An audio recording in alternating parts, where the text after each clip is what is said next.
Morning, people. Hope you're well on this overcast Saturday morning coming from the UK. I am going to continue with what I've been doing the last few days on stream, which is just coming up with new ideas and splurging, I call it, or I refer to it as, which is a term I picked up from a music production coach, Mike Monday, and I did some of his courses a couple of years ago now, and it's just become like the cornerstone of my practice, certainly for starting new things. So his content's really great and all his material's really great, and just to give him fair credit, I'd also like to thank my patrons on Patreon at this point, because I often just get going and forget to ever do that. So big up all my patrons. Thanks very much.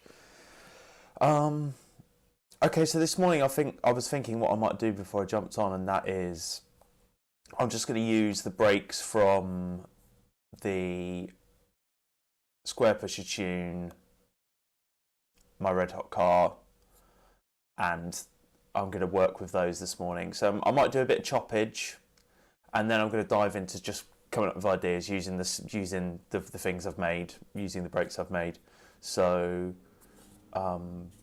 yeah, I realise it's quite early on a Saturday morning. Most people, I don't know, are out like still in bed, or I don't know, out exercising or taking the kids swimming or whatever. But yeah, today I am doing this, and often it's the way I like to start my day. It's just become habit over time, is that the beginning of the day, as early as possible, I get up and I'll write music. I'll either work on existing music, or I'll write music, or I'll be mixing someone else's tunes or doing something like that. Music always first thing I do every day. So I want the worm as well. I might just see if I've chopped that already recently. The amen, I don't know if I have chopped already.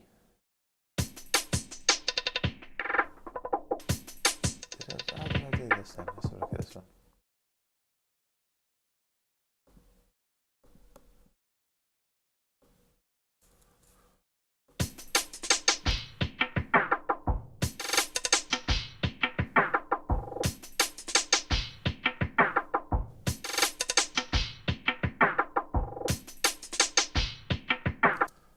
I'm going to give them all, I'm going to try and all do them, we'll keep that in for now, but I'm going to try and chop them up slice by slice. I've definitely got the think one, because I did that on stream quite recently. I think it's is it the third one?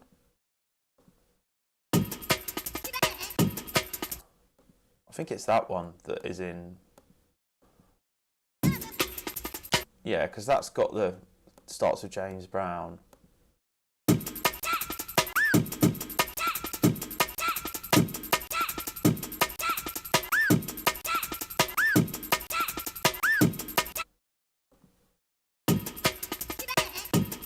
That's got that nice big fat kick drum at the beginning, so I think I'm going to use that one.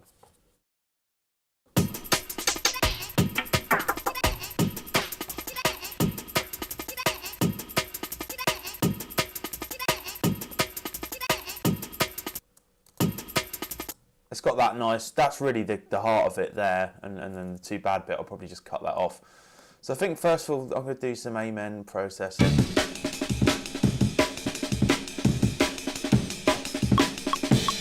I'm going to work at 1/6. What should we do?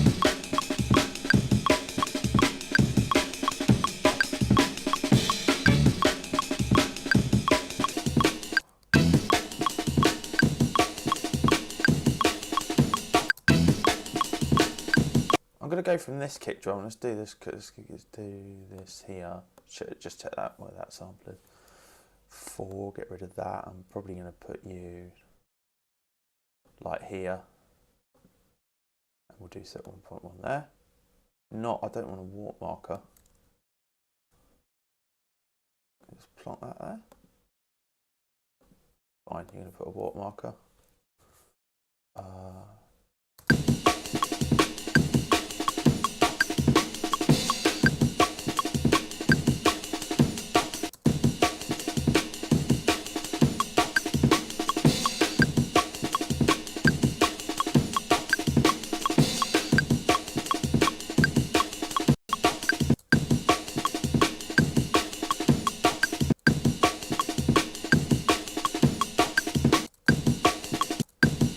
really like that snare. That's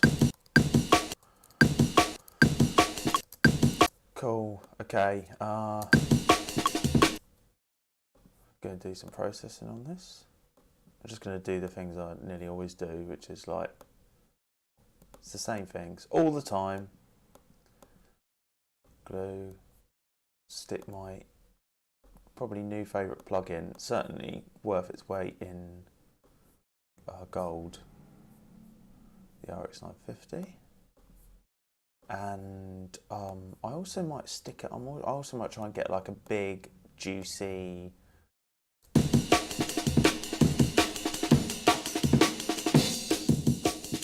I really like scooping it like there.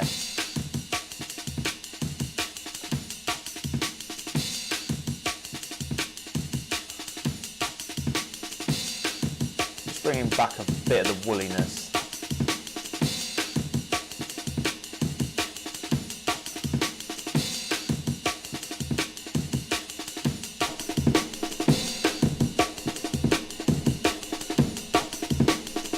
Let's keep it mono. Maybe bring down the gain a little bit. Gain stage it.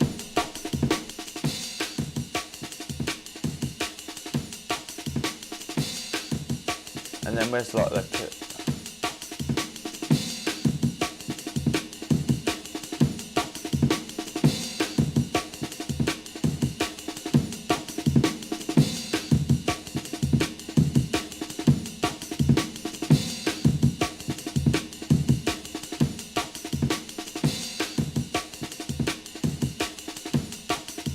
I like to use, sometimes I use loads of EQs in series, or there's, you know, you can use as many EQ, you don't have to do everything with one EQ.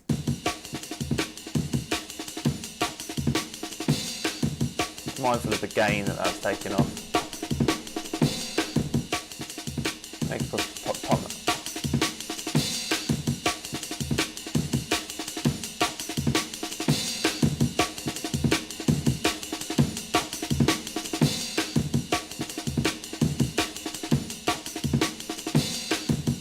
Compression. So you can hear that now, like that's, you're getting that kind of sound. And that's what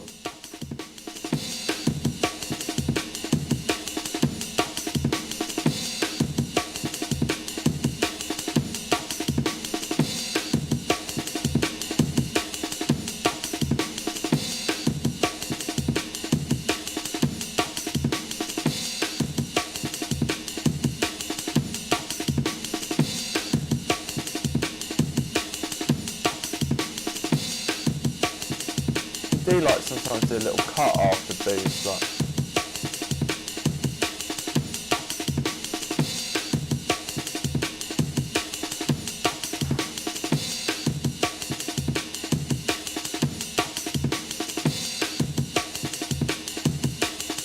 Maybe pull back a bit.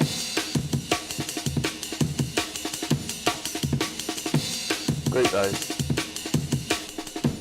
It's what, looking at the gain, you know. Yes. Another thing that's quite cool is the drum bus for transient shaping. I think that's really good. So I don't really use it for anything else. Again, just watch the gain. I think it always adds this kind of drive section.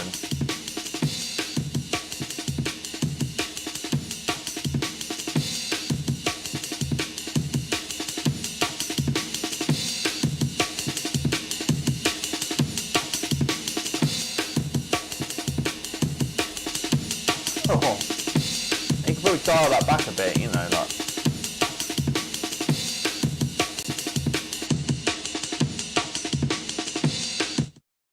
Oh.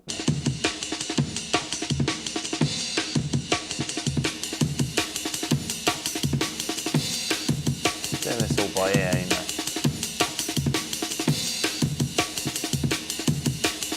Ah, that sounds sick. Like that. So that's with nothing. just watching the, always keep your eye on the gain, like RMS value, and the bright green. Carnage. Yeah. How you doing, Blaketown? Yeah, that's, I know. This is all quite judicious application of these plugins.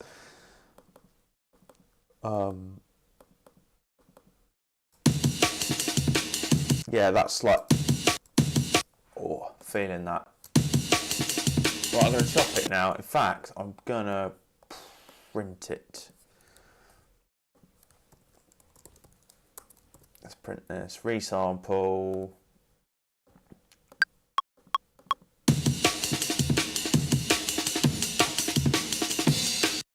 Cool.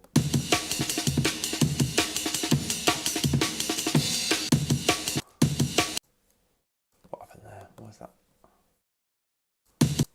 Okay, this isn't quite in tempo, is it? So I'm just going to pull. Let's try that again. Let's have that. Listen. Yeah, better. Cool. We'll crop this bad boy and we'll print it.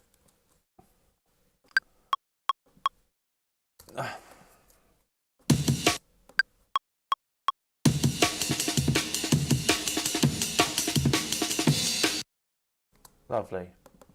So now we've got all those effects printed on, including the repitch shifting, repitch warp mode. So I've made the decision to work at 165 today. So I'm just going to have a look at the transients now. On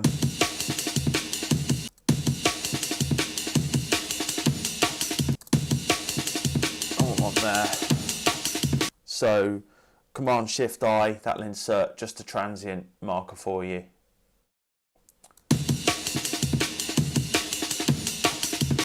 So I want the I want all the like the 16th notes or the 32nd notes, the semiquavers.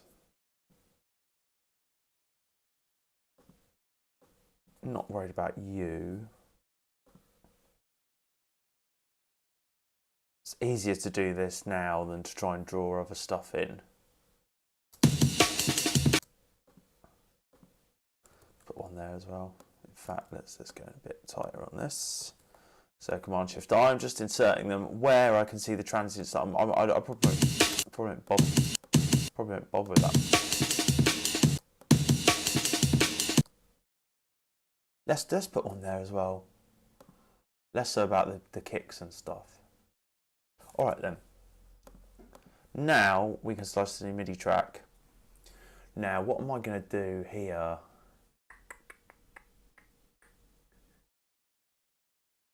I'm just wondering whether I should do a... Let's do sampler, because I've been doing that recently.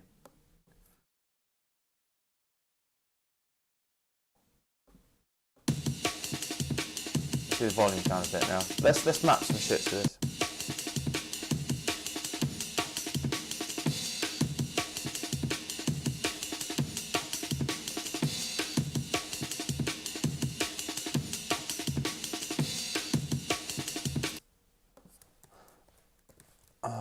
And then I like to do the envelope as well.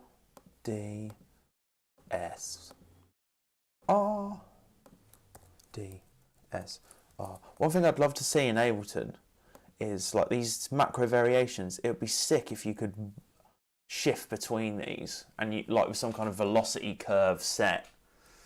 Because you can't automate them at the moment, and that's just a bit like... So you can't draw in automation with macro variations changing, because I reckon you could get some really cool stuff happening there. Okay, we're a bit quiet at the moment. Just going to bring it up to keep the level consistent. Mosquito flies. That's it.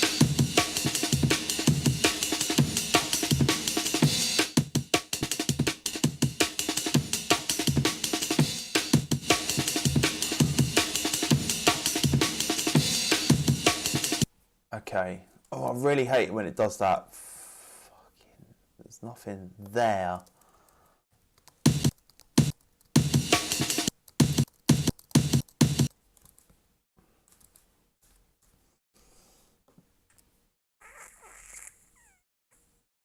Doesn't really. It doesn't. It does. That doesn't make a difference. That it's like. So if I pull that down there,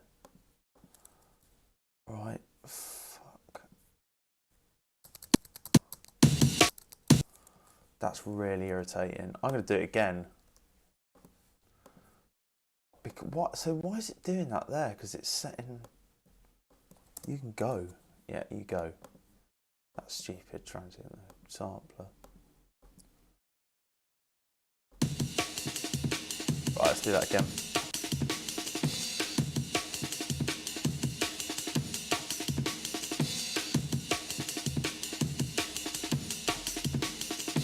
It's normally how I map everything. D, S, R, D, B. Pitch. Pitch. Pitch.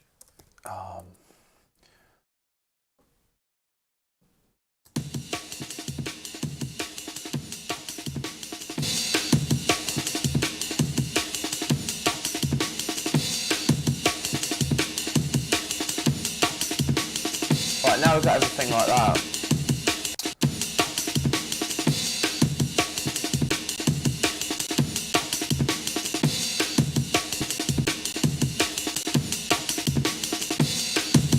And this could be our master clip, master. So it sounds a bit glitchy at the moment. We're going to sort that out. And literally just go, we're going to go through and we're just going to tidy all of these little bits up. Now this is a bit time consuming, but worth it in my opinion. I hope you've all got nice plans for Saturday. I'm going to see Foles later on, but until then, not much planned after this. So you got me most of the morning.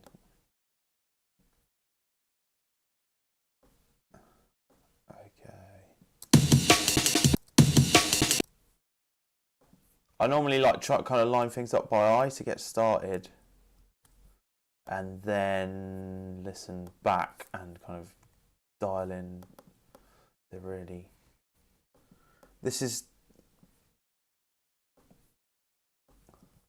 I wish you could expand this screen a little bit, because you have to zoom in on the bad boys. Ha! Sounds like my morning, man. Where are you, Blaketown? You in the UK? I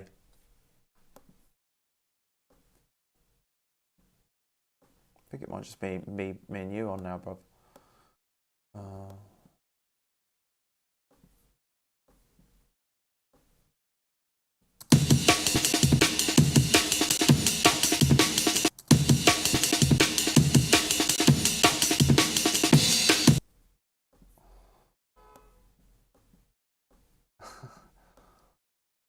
Basingstoke, sick.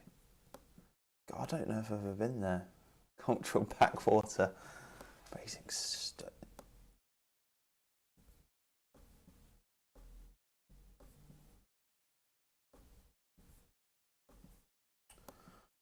Yeah, that's cool, because I know like a lot of people in America are obviously in bed at this time, so it's not always the ideal time to stream. Sometimes if I'm earlier, people are still up from the night before, but not many people in the UK are up this early, so are as mad as me. I think since having kids, I'm just like, there is no time of the day that is sacred anymore. Like, you know. Hey, Jarson. Jarson's often on though, early mornings. We're just talking about. Yeah. Have you got kids in Blaketown as well? You just get used to it, don't you? You just get used to like you never. I just want to get up and time's so much more precious, really. So like, you know, once I've done these streams and done my writing for the day, I'm not doing it. I rarely do much after that. I don't spend all day on it anymore. I just couldn't. So once I've done these sessions, that's it. I've done my creative work for the day. Over time as well, like I get more done in an hour than I used to, obviously. Oh.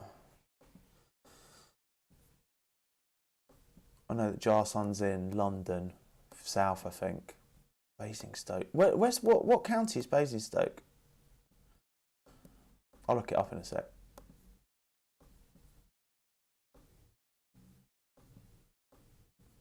Great that people all over the UK and the world. You get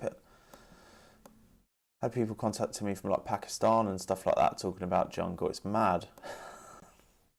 And Ned Rush said it's quite big in Mexico at the moment, like that UK sound. So, trip to Mexico, eh?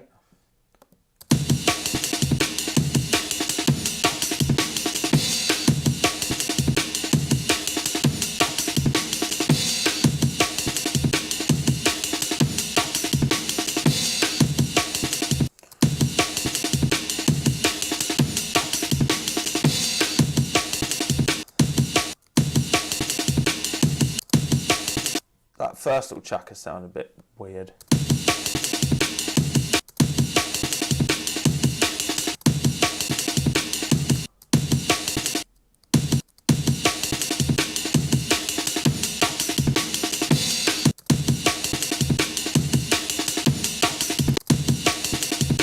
Sometimes you have to pull out the end a bit more. yeah. What, like a High Wycombe or something like that? Yeah, I know what you're saying, man. Birmingham's a bit better for the stuff like that. But you often get artists do like London, Manchester, Glasgow. It's like, oh, thanks a lot. Is Birmingham not big enough for you?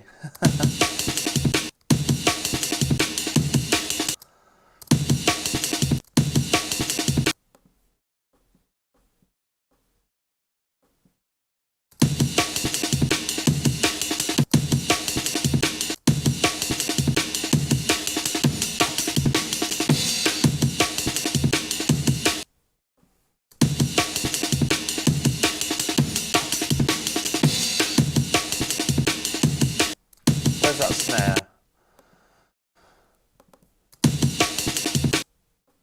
A1. So benefits of the drum rack are you can actually see what you're doing. It is a bit better.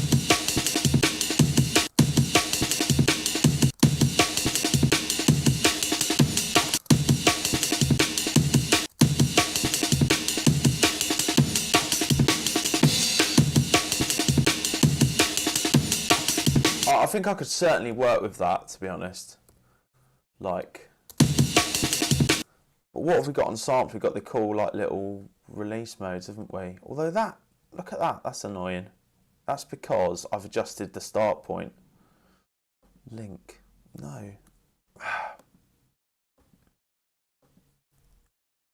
That's interesting, isn't it? That it does that. Sample start. Yeah, man, that's weird. So where's it doing? It's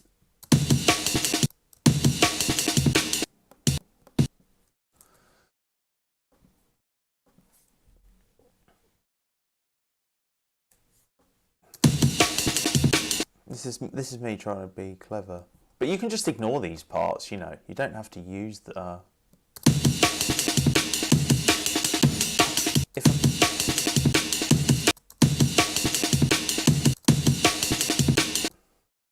that snare.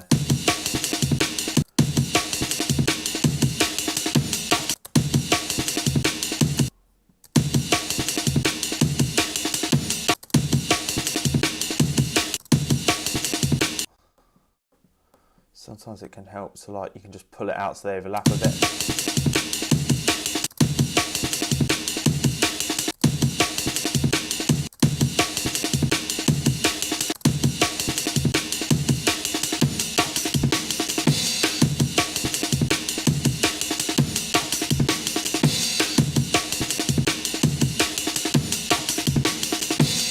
Yes, okay.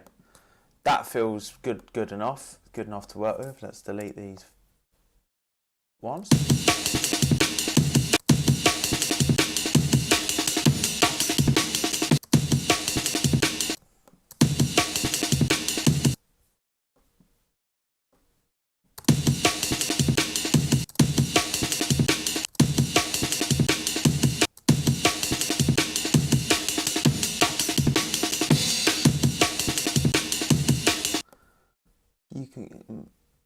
maybe pull you down a bit.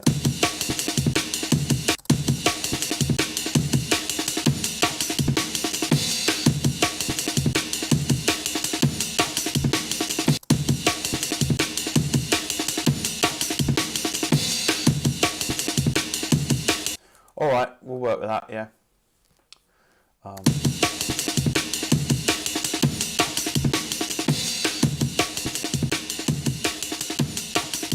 So it'll be quite interesting we're doing that. Not so much when it's just a straight pattern like this. Another thing I love doing is just highlight. Yeah, that is so sick.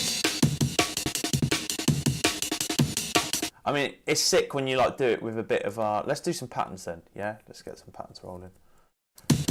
So what about if we like did, you know, if you took the tempo down to 155?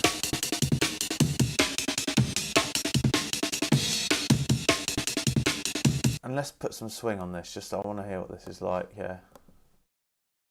Grooves. Don't know if people use grooves too much. So like 16th note swing. Maybe we could just pull all of these in. Okay, we can't load those. Load you, load you, load you, load you, load you, load you, load you, load you, load you.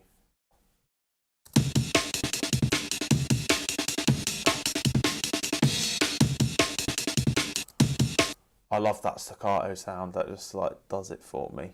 Groove. Let's put the heaviest on.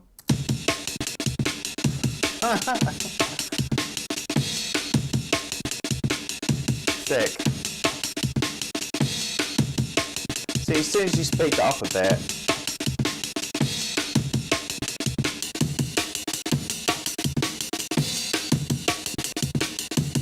I don't like the swing particularly. I'm just listening to what that sounds. You know, maybe you could just use it on a little bit of it. Let's go none for now. Let's do some patterns. So I usually do these on the timeline and just kind of chop by eye for this, and then dig in on the other bit. So we're gonna.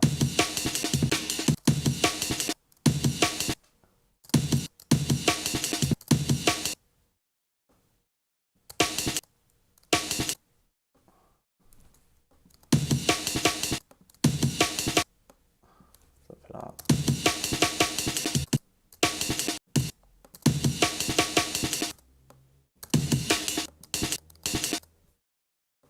Where are you?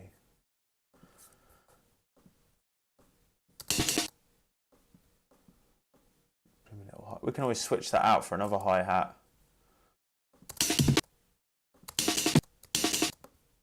You know, you could do that.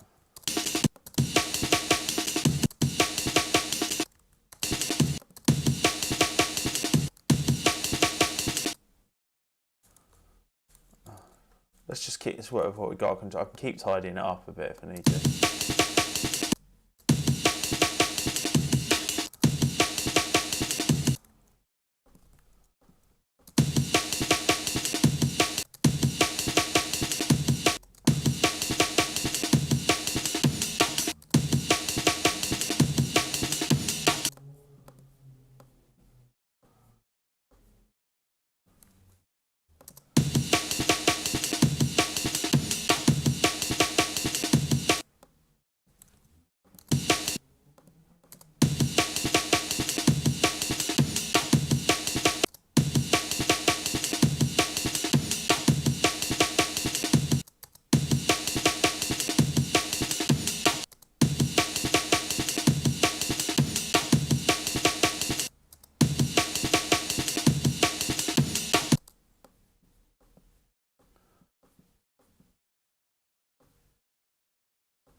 It's just getting used to stuff like, yeah, maybe this doesn't, certain part, you just get a bit more accustomed to working with certain parts of the break, you know. So you might like, there's certain ways you can get around all this stuff.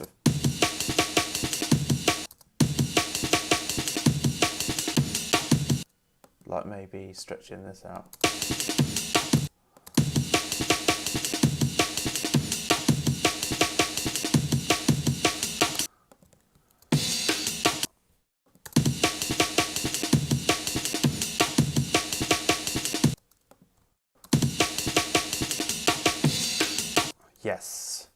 I do like that little bit there.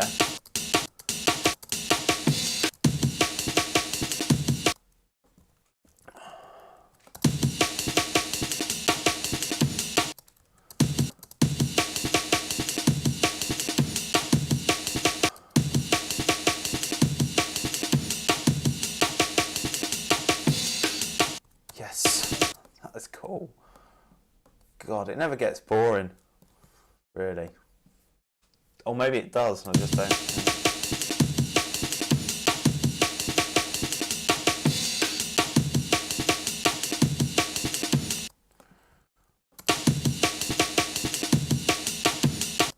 No.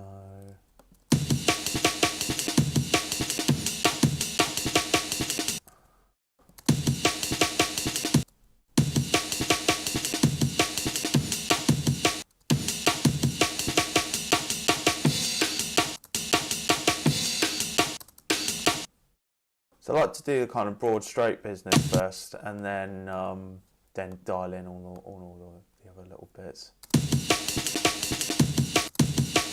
You can do stuff like that for this.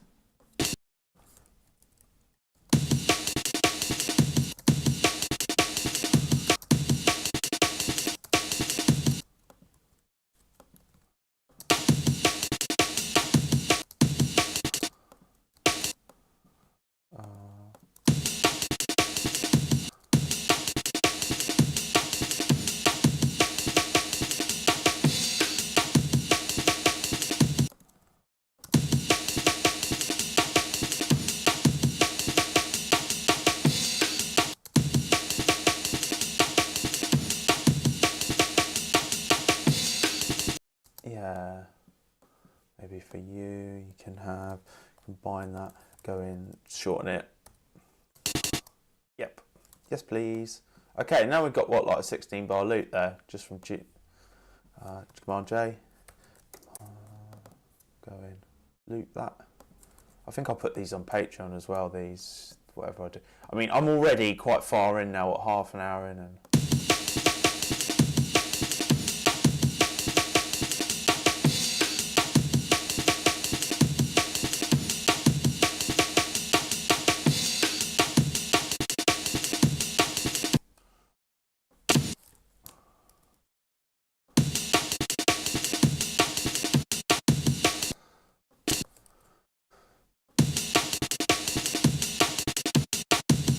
maybe these guys, like bringing these like that.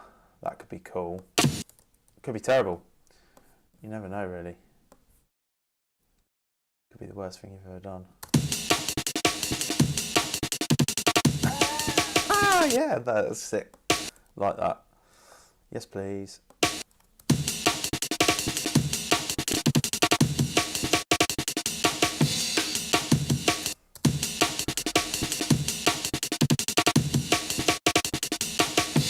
Where's the symbol then? Let's find the symbol. Is it U? U. Alright, so we're going to get this and we're going to duplicate that. And I'm going to pull it to the bottom. Pull you up, yeah.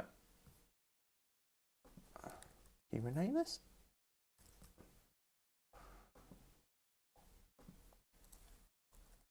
Oh, so you can rename them. That's cool.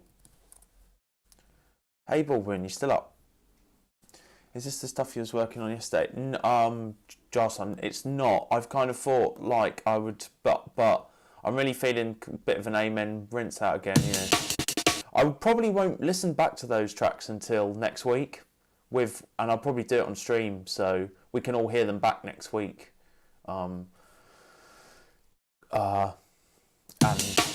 And choose what ones I'm going to work on.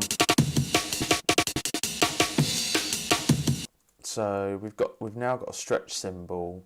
Is that right? Is it A3, or have I given it? Does it get the same? Do you have to assign the key? Yes, you do. Is that it?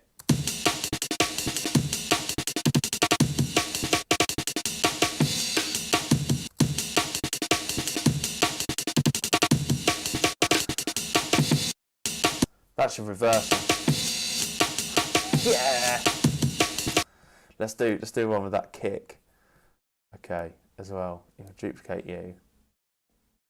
Just move you right down because we want you at the bottom. You can go underneath simple stretch, and we'll call that kick stretch. Yeah, which one were you feeling then, Joss? I'm most on that stream. If you caught it all, I mean, they all felt pretty. They felt like pretty cool jams.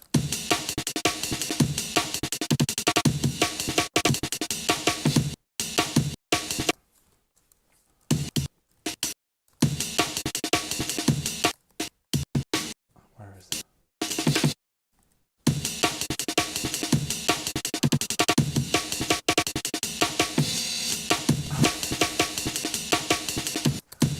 Yes.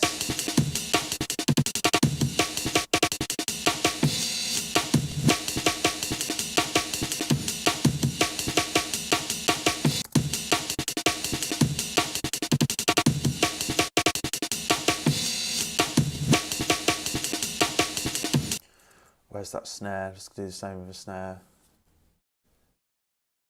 Haha. Just realised how late. No, that's all right, man. It must be like satellite. It's your weekend, isn't it? So you do you, man.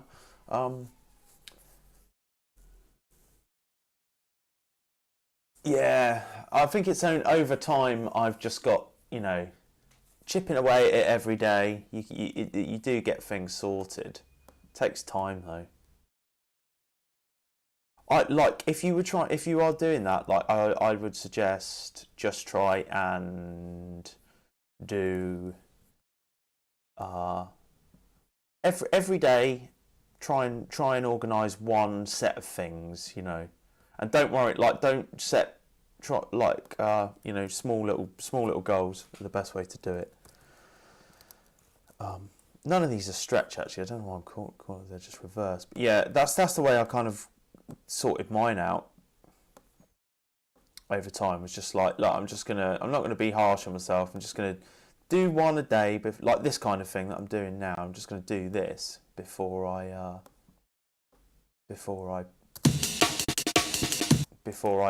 start making a piece of music or whatever. Okay, so why is the cymbal stretch there now? Sugar, is that going to mess that up? Okay.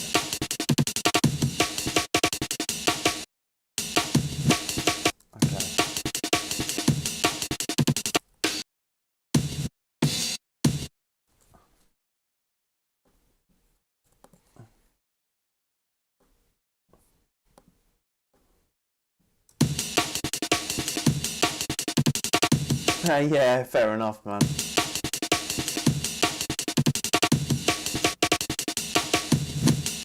What is happening with? Okay, right. This is more finicky. This is the example of like incredibly finicky work. Why can't they make this bigger?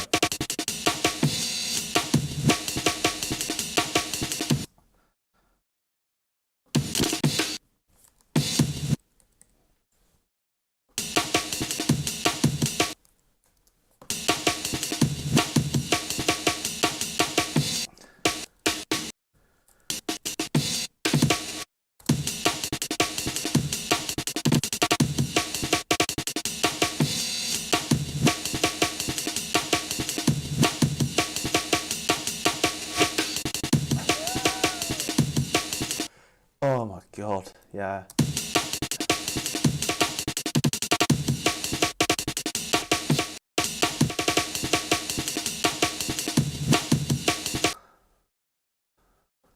Let's go over little.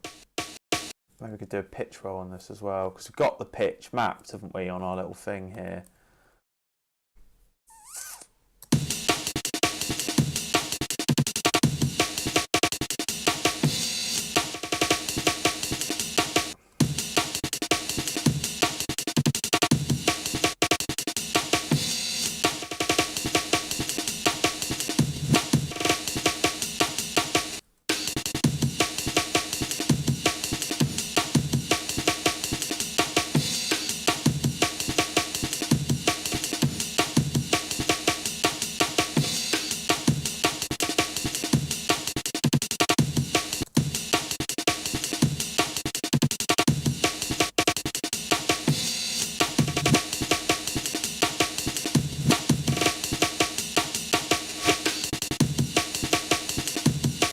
playing that.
No, maybe.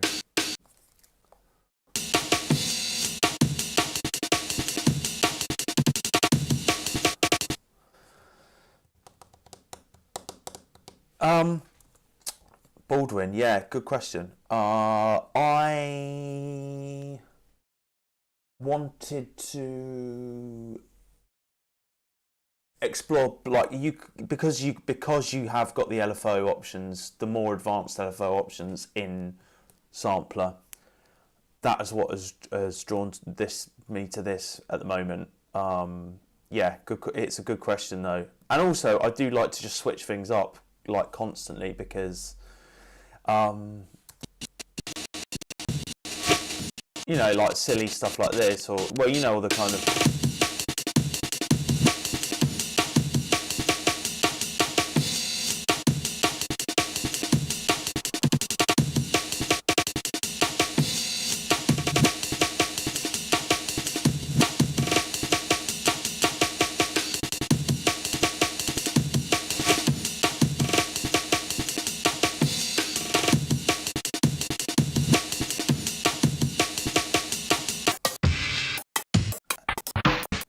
Yeah, like kind of stuff like that, you know.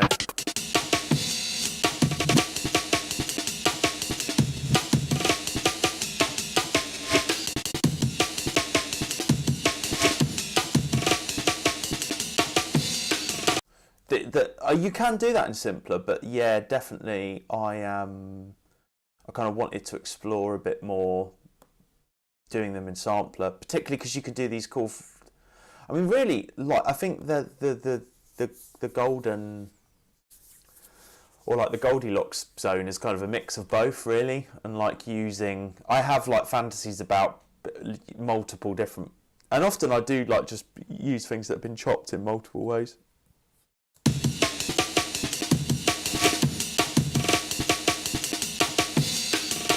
Even like the sample offset can be quite cool.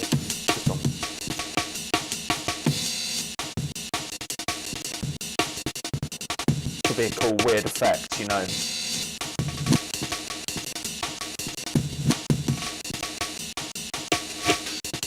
It's like nice in a breakdown or something like that. That it's just much easier to achieve that in sampler.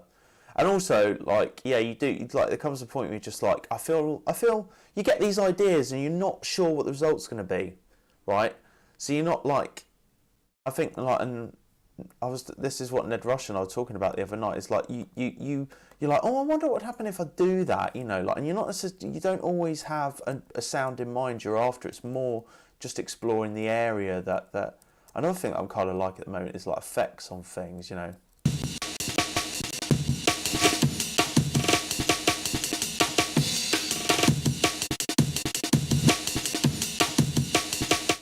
I mean, you could do all this stuff in simpler.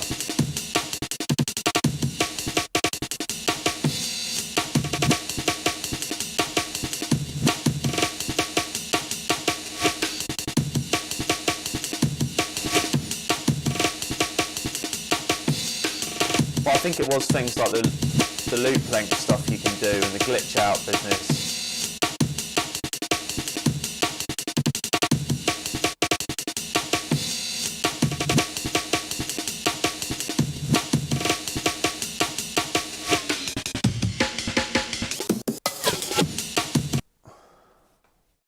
Hey, nobodies.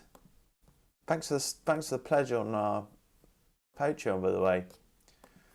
I normally give a shout out to patrons when I start the video, or try to. But thank you very much. Yeah.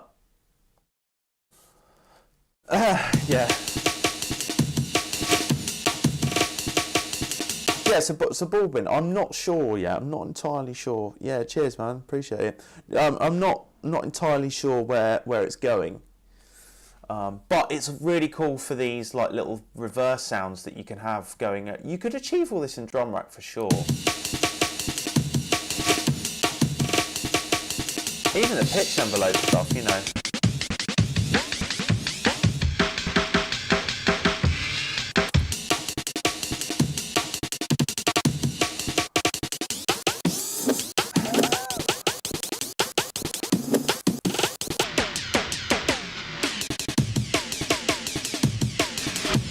It's quite cool when you do like double speed.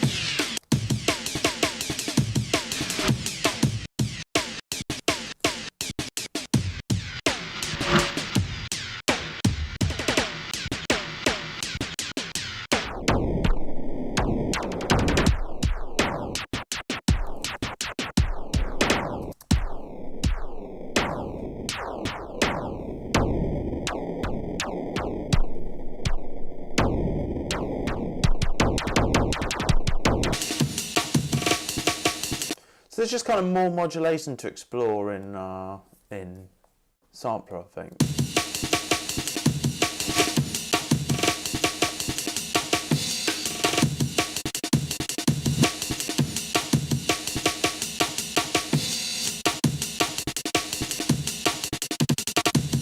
All right, let's do another little amen, shall we?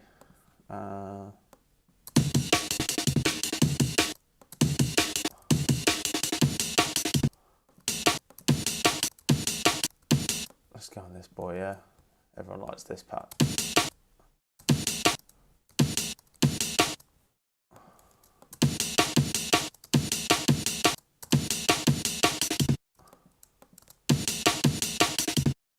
And you can use the trackers from here, like,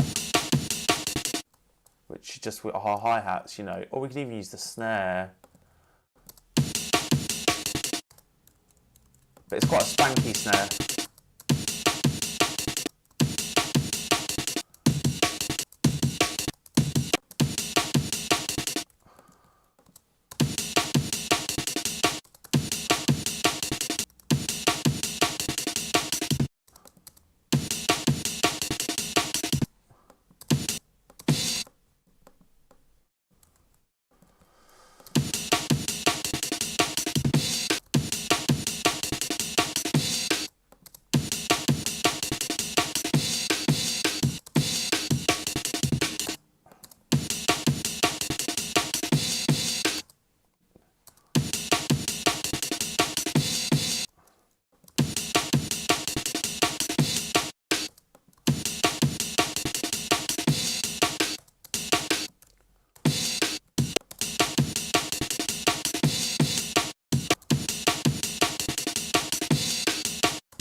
think it was better there.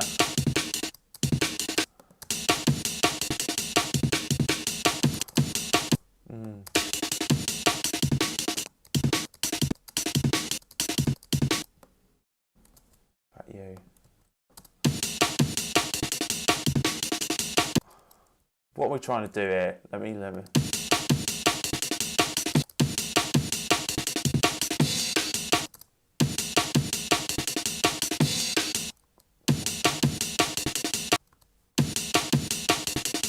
I think probably like that, isn't it, really?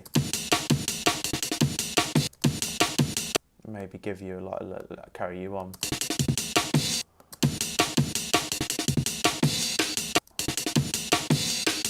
Maybe it was better as it was.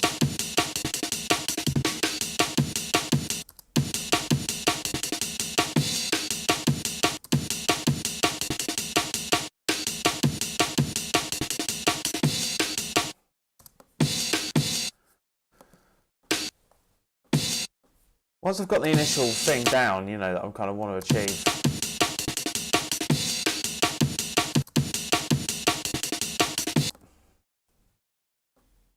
We don't want that. Maybe we want you.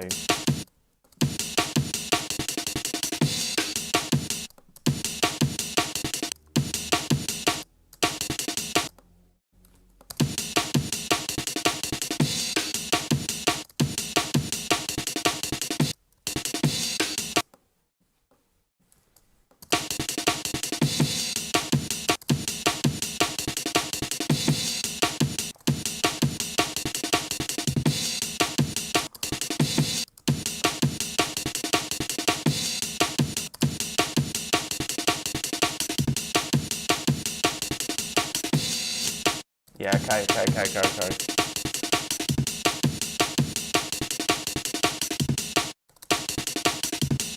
Yes, alright. I think we're onto it now.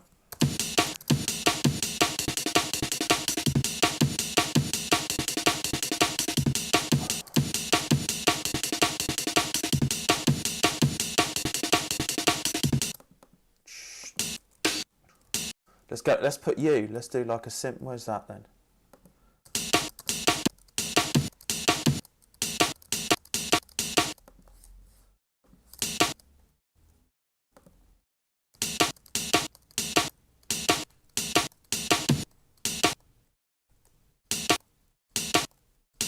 Oh, this is fun, isn't it? Where are you?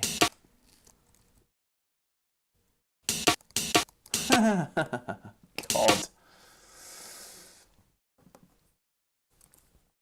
G sharp 2. That's like here or something. Duplicate 21. I could have looked at the slice there. I don't know why I didn't do that.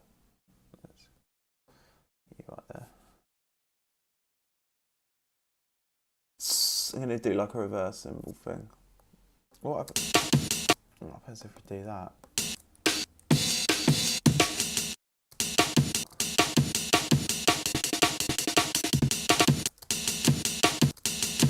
You know, you can do the things with the LFO, not LFOs here, but you can.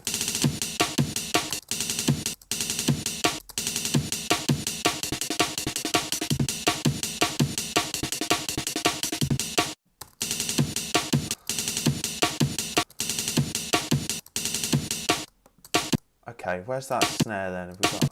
I've probably copied that already, and so we'll call this hat drill.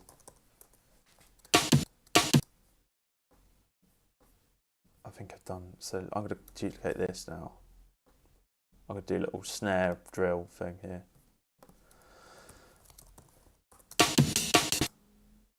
And this one.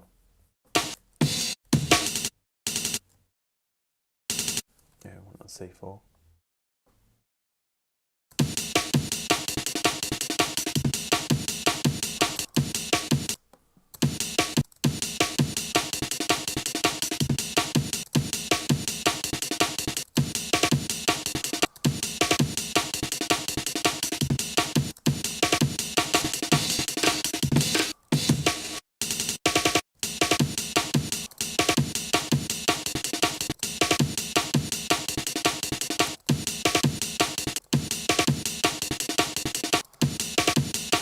let's duplicate that and do something else. What else can we do with this? Do another one, but like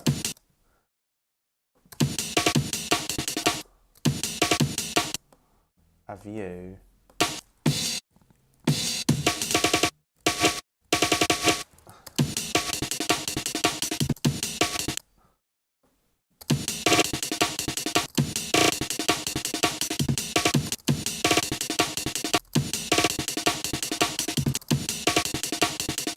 That's kind of doing the same thing. Okay, so you can't apply that per slice, can you? But you can do it in here.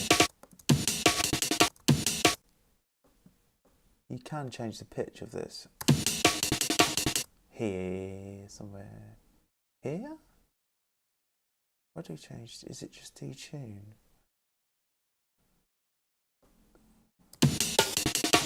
Yeah.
Cool, maybe.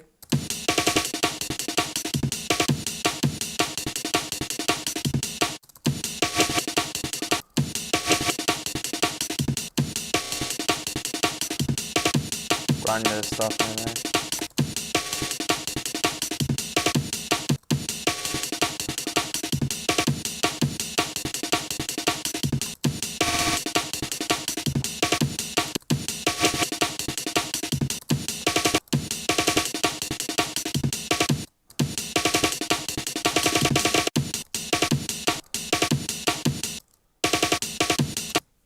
Maybe it could be cool. It's a bit more of a like a flam sound.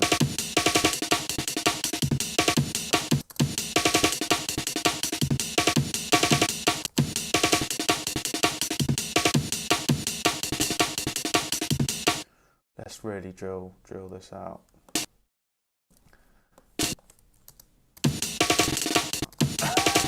No, too much.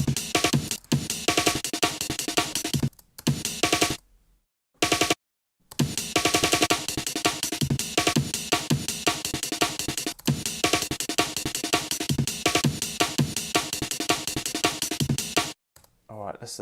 I want a nice big fat cymbal here. Is it that one?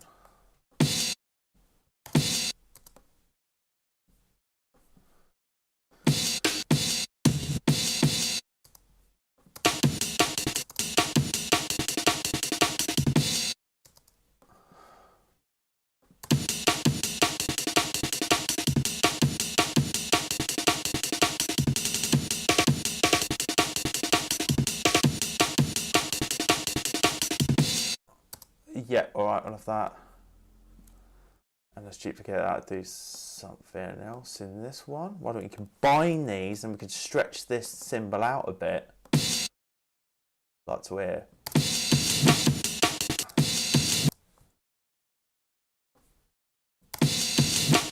Yes!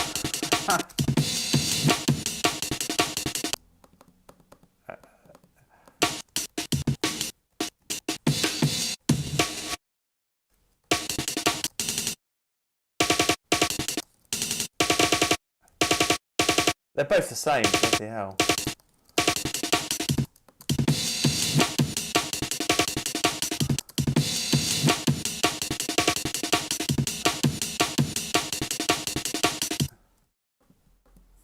Where are we?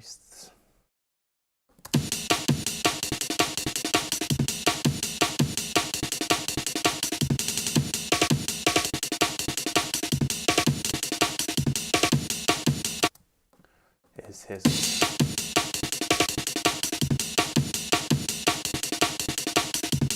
I'm going to do a pitch roll here.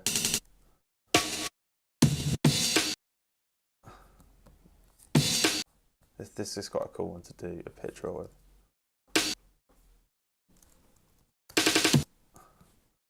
Let's find our pitch. We click like that. We go back in. We go into the envelopes, and we can alter the pitch. And yep, just command do this.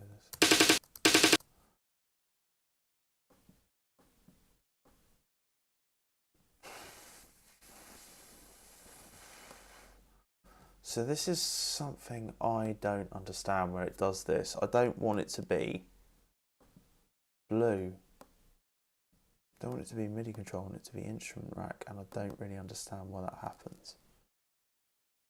Why does that happen? Is it because I have to draw it in here? Maybe it's like that, and then we'd... That's not clip, is it?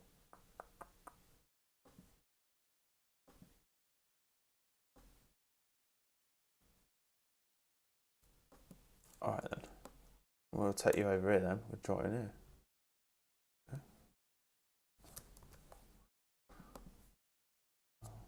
Right, because then we can we go to here? Can we go to it? Yeah, okay. So I don't know what's happening there when it does that. Let's drop this down. I mean, you can even drop it down stepwise. We'll drop it. We'll drop.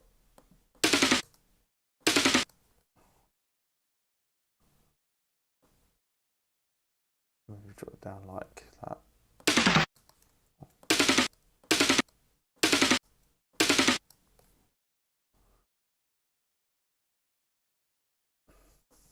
So if we pull that back over, is that going to do it for us? Sick, it's done it. Okay, now we go back to clip, to notes. I'm just going to make these nice and staccato.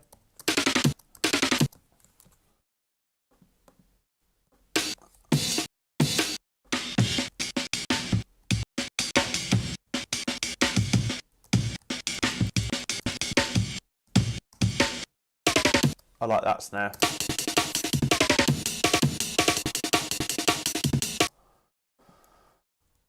Let's do the reverse here.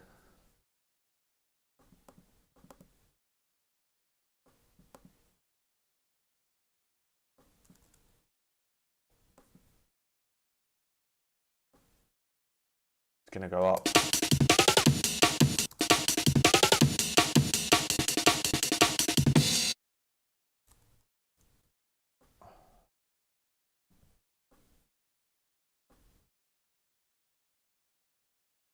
Seriously, flipping out 4.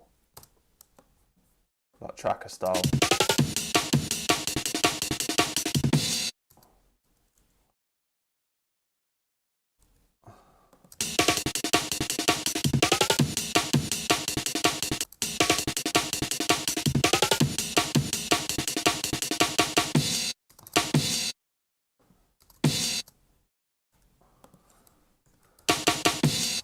Let's do some business with this.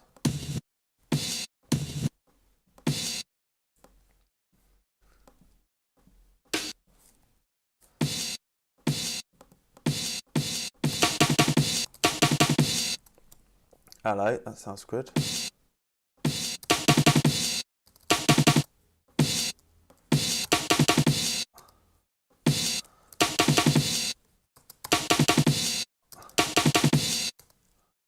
Why don't we go with the pitch as well and maybe drop you down?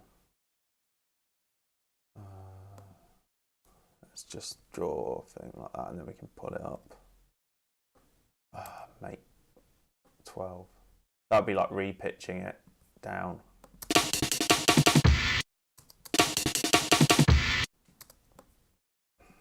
All right, so we've got a pattern there. Let's 16, nice 16 bar pattern. Master, turn that off. Okay.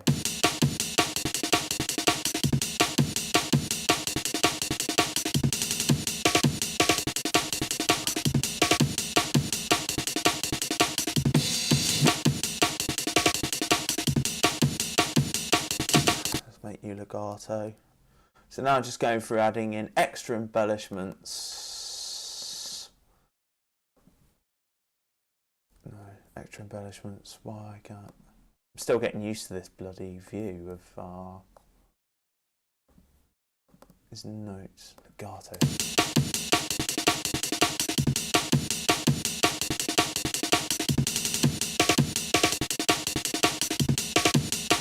What's that second?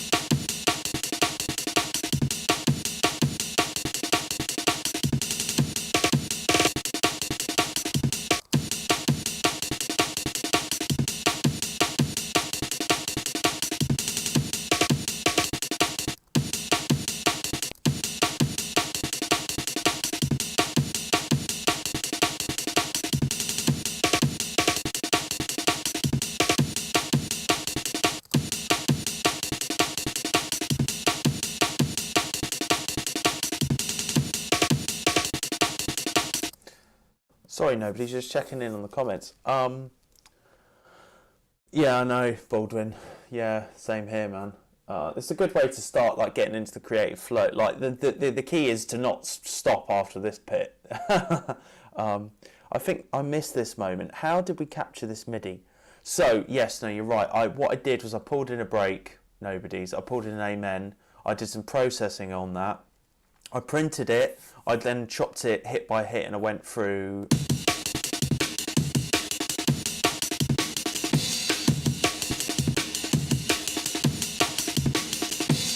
And then I've kind of just made it into a few patterns. Yeah, the stretch symbol sounds cool. The vertical view of MIDI envelopes and stuff also again. Yeah.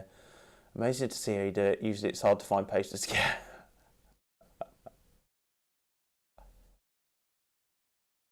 See how you do it. Usually it's hard to. Yeah.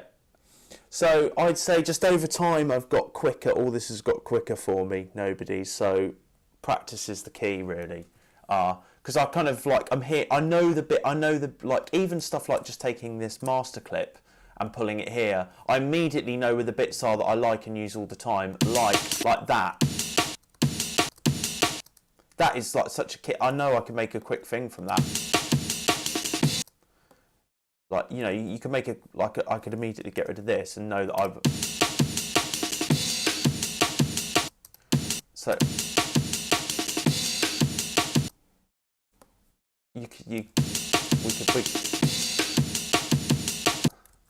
We could immediately get I could immediately get something happening in this.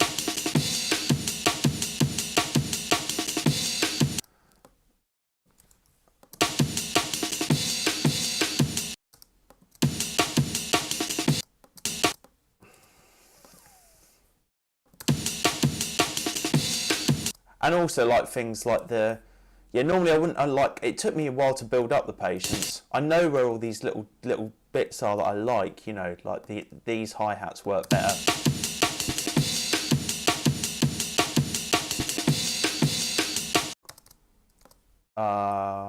Yeah.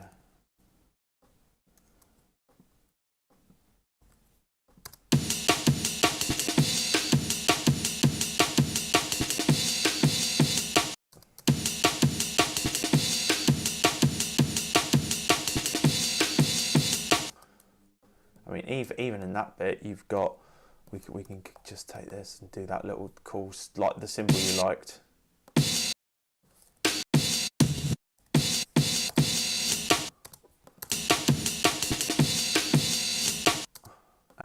Even combine these, because we can stretch this out, because we can,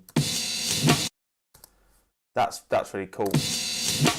That, and even like, so just over time I've got used to what works, and I would encourage like all about finding what works for you, really. And everyone's like this. The beauty of music is that everyone's got their own taste.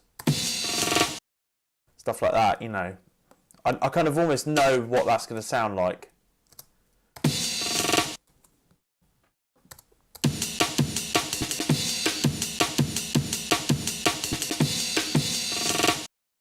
I mean, that probably doesn't work, but it's a cool little gesture.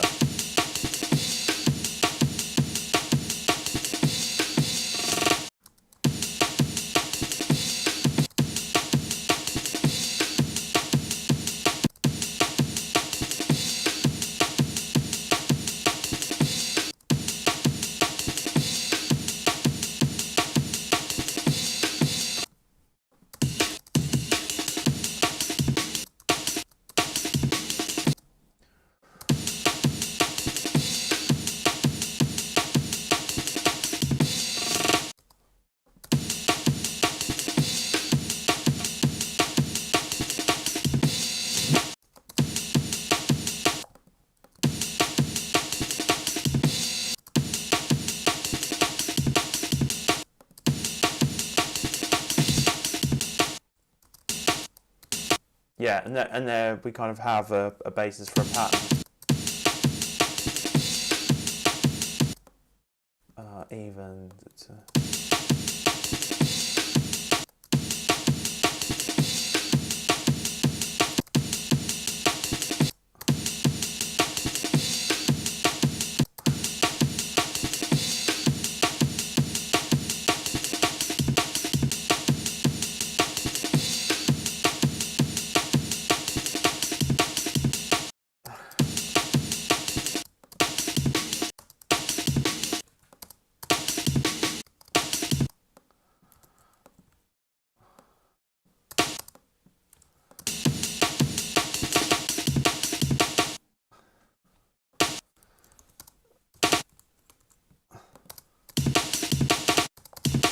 Yeah, and so it's really just patience and practice.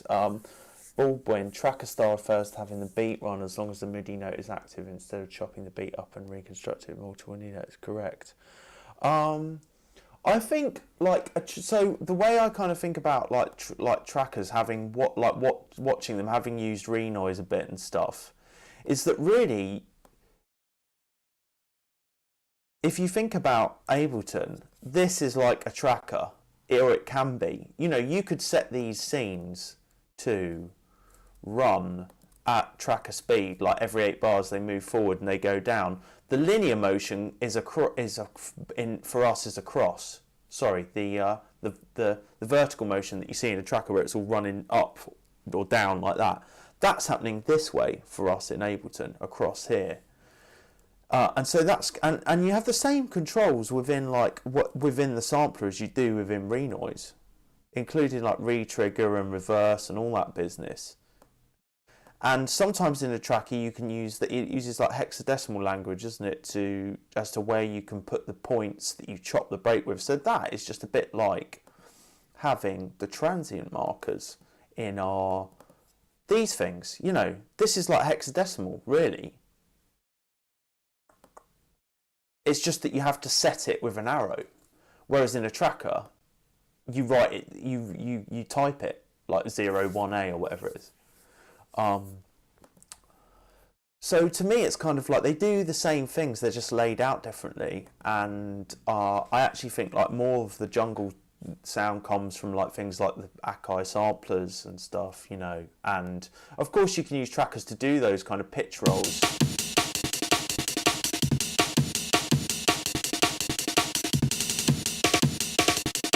And you can use like sample re-trigger in the same way.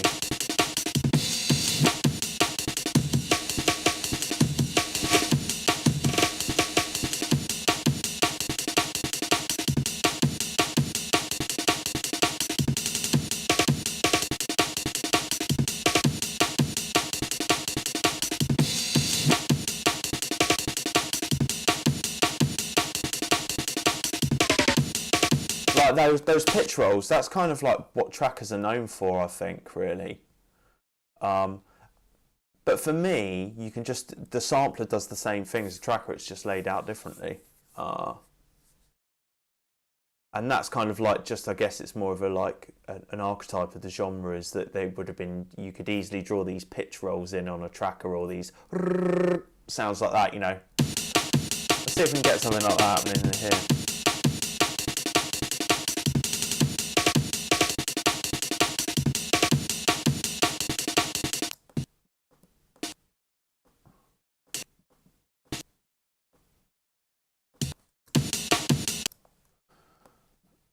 And the same with the velocity curves that a tracker has, you can access just down here, you know.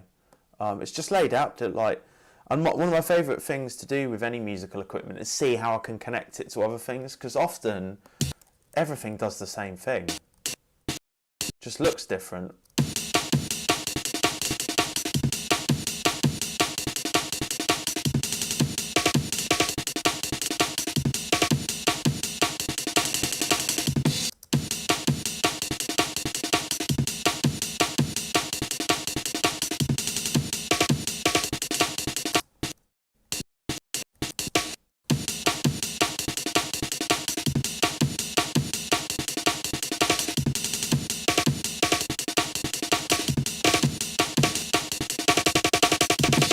Yeah.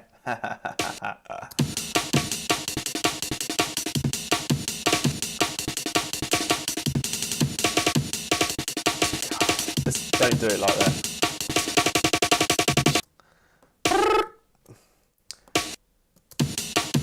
And then you can draw like you would type all this stuff in on a tracker, you know. You might go, but you can just draw it in on Ableton, you know, and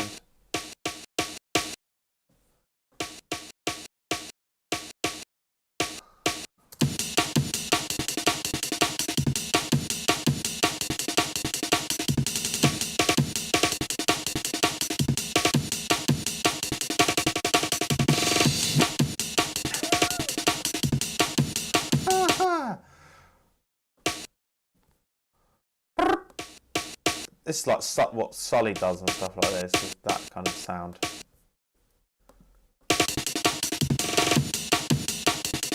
And you can go really staccato like that, you know. I love that.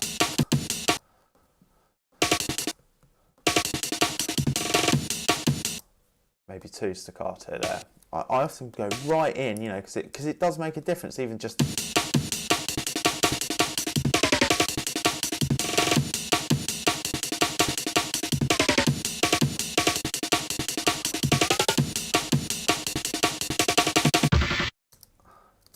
That'd be cool. We'll follow the pitch. Nice. Okay. Are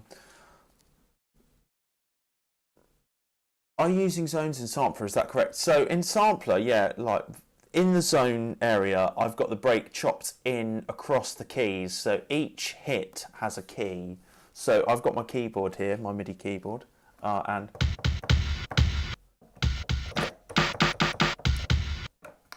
I think that's because,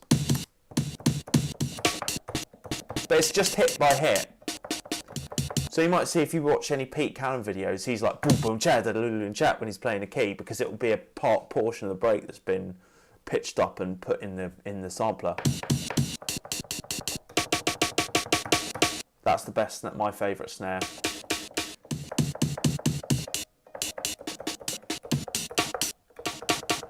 So yeah, all chopped across. So yes, it is zones, it's key zones, and then each I've then pulled some of the other bits to create my own and just added them on different keys.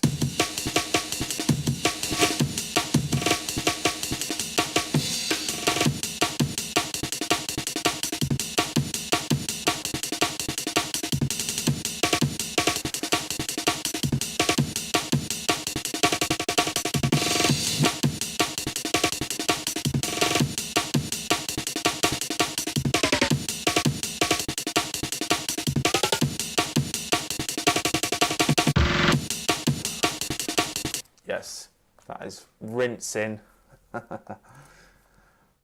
Yeah, no worries, man. Glad for the questions, to be honest. You know, it's always good when people interact, really. Okay, so we've got another little pattern here as well, and then I think we're done for patterns. And we'll probably try and write something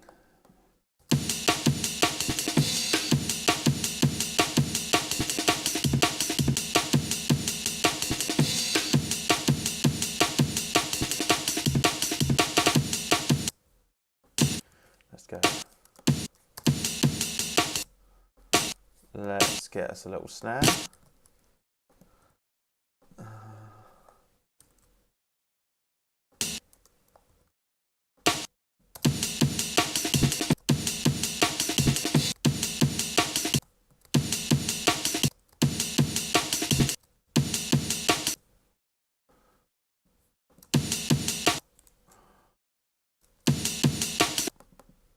Okay, sorry, I'll see what's happened there.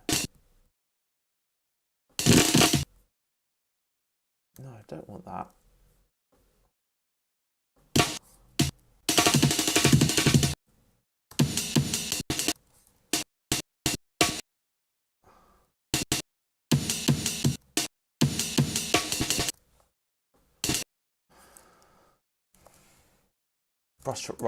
Frustrating.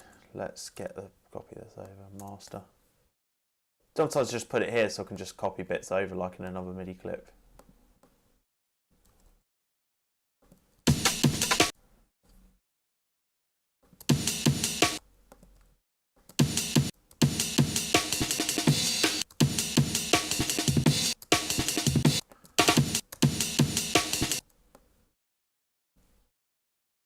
It's classic.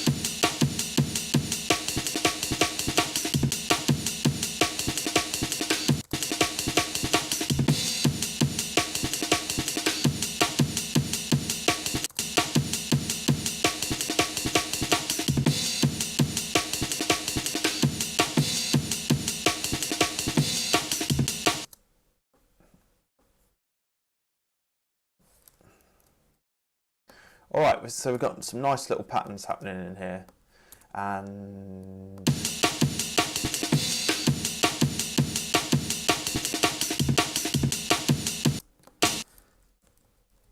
I'll do the little double on this.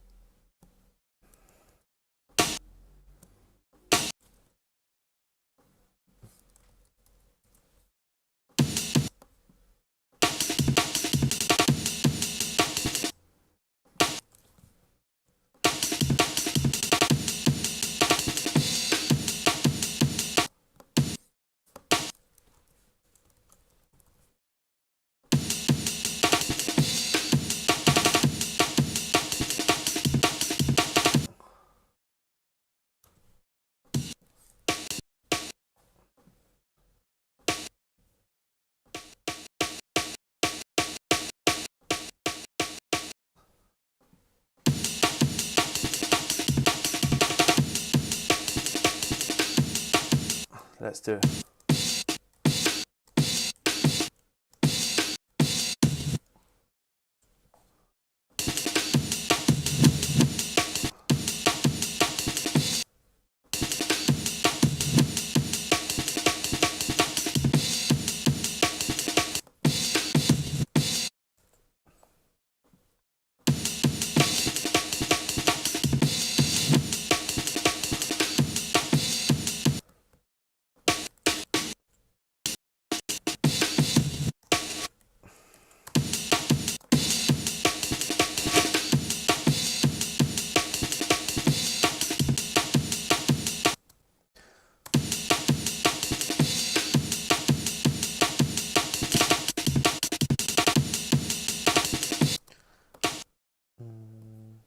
Just doing all these bits by ear, just like hearing things that I might want to hear.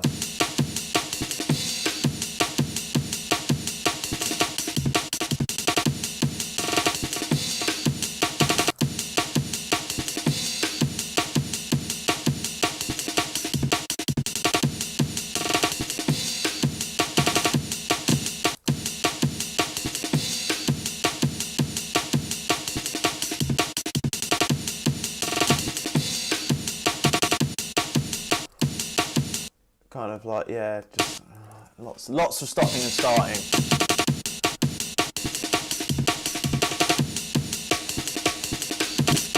this like bit more like staccato as it goes on.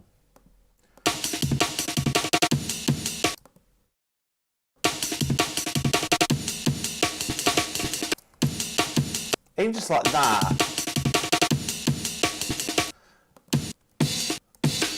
It doesn't sound like much, but it really makes a difference, I think.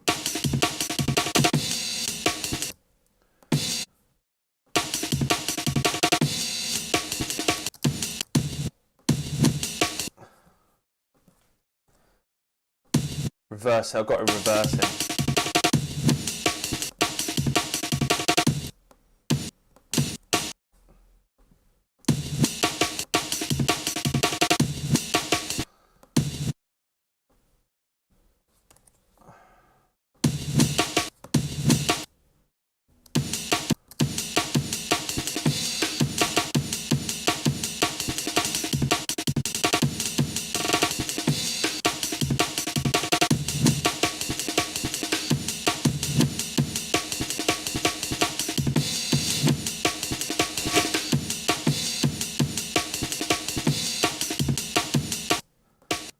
Let's do some business here. Well, that's going to be pretty.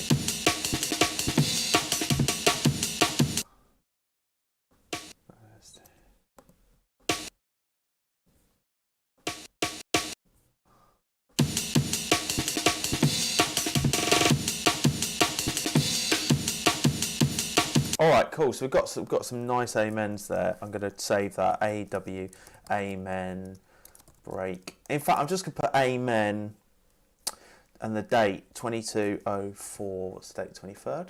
Yeah, 23rd. And so we've got our nice little pattern here.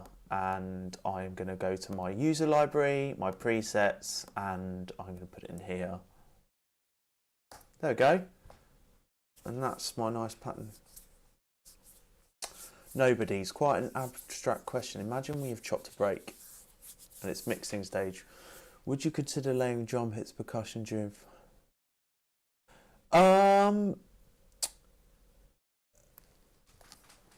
Probably not. No.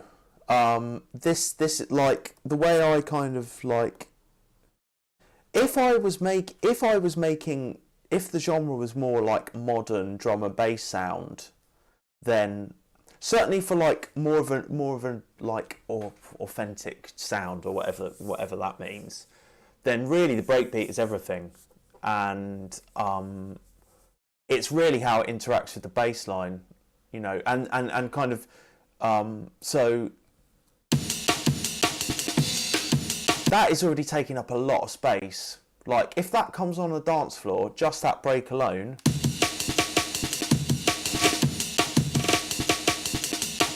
That is gonna be enough with like an 808 thing going. So let's get a bass happening. So I rarely like in terms of things like you know, like a think.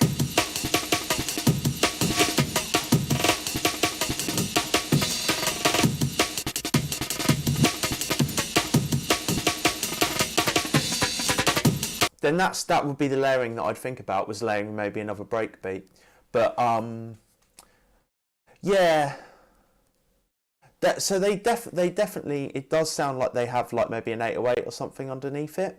But really, I kind of think about that's a good reference, because like by that track by Bicep Glue or whatever, and they do quite a lot of stuff with.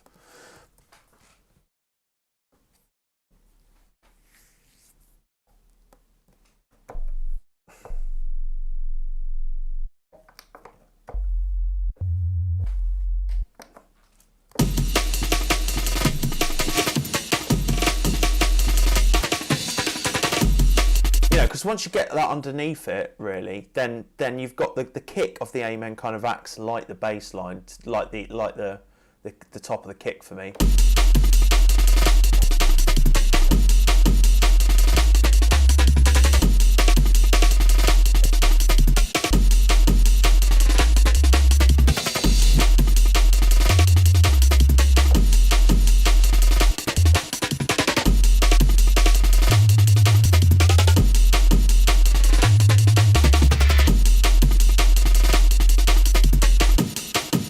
And so I kind of try to keep it quite clear, so because that's how the bass sounds so big when you kind of.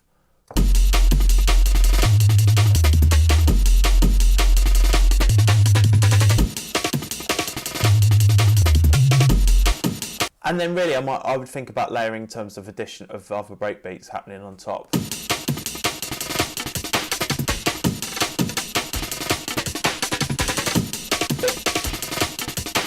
But certainly if I was working at a lower tempo, where my bass might be something like a more like a pad or something, that's kind of what Bicep do a lot, don't they? They kind of like the I know that kind of Juno space filling sound. Yeah. So before you were on, I processed the break before I chopped it up. So that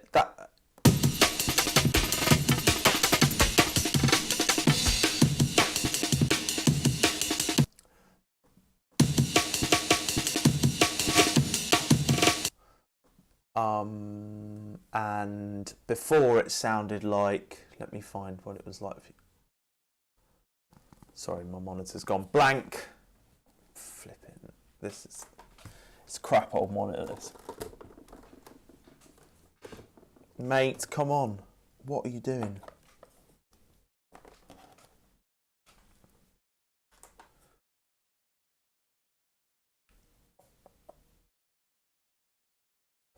Okay. Right. Yeah, so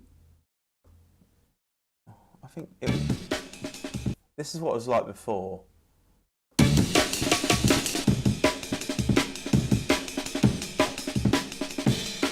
So that was the aiming that we came in with.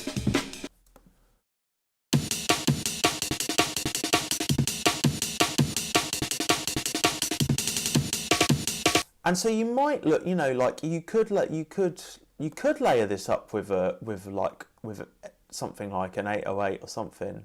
But for me, it's like it's not something I do very often, actually, or certainly not at the moment. But maybe it's a good suggestion as to where we can go in the future.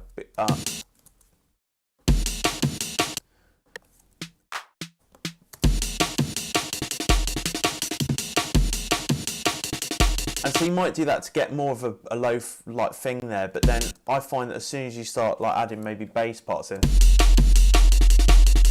then it can just be a bit much.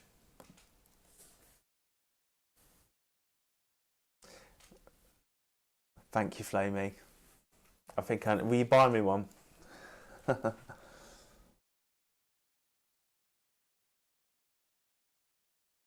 Yeah, it's a glitchy old monitor. It's crap. I need a new one. Yeah, like I think it really depends on what you're trying to do, you know, and like I kind of just like that sound of quite toppy breaks with lots of sub room.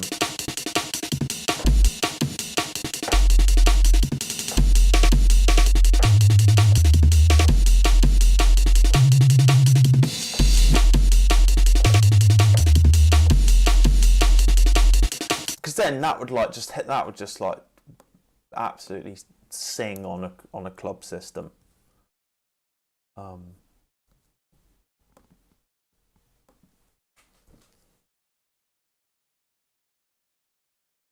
Yeah, maybe I should try it.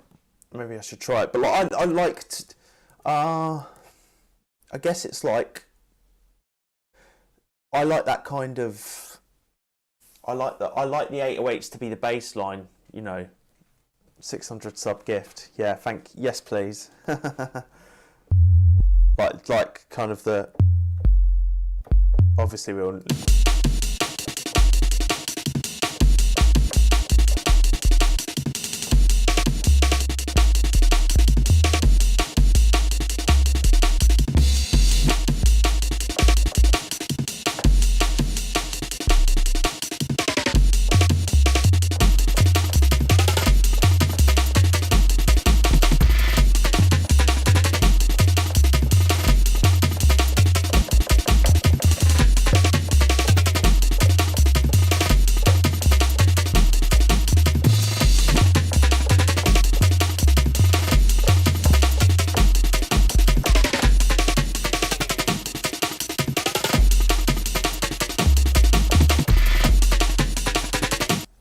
Yeah, let's make something now. I like that 15 sound. That's quite good.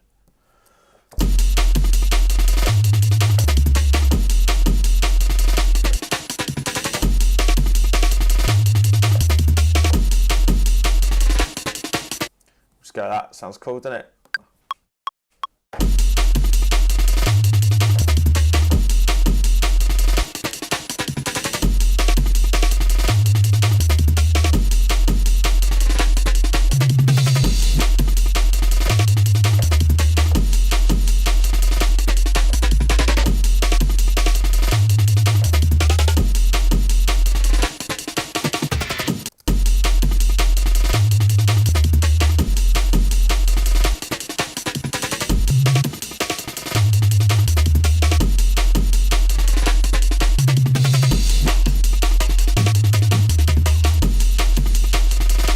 What else? We're going to have some pads. Let's pull in some pads.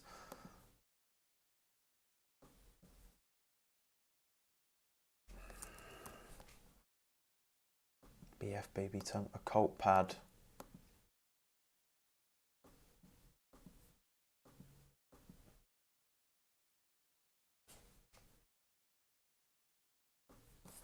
I'm still using the Unit ones. I really like these. They're cool. Layered tambourine, yeah, like the I guess like as a bit of an like I like that jungle sound of like breaks and just really really big bass lines and kind of and any percussion loops and stuff like that are kind of quite high up. And also sometimes if I'm doing like these really mad patterns,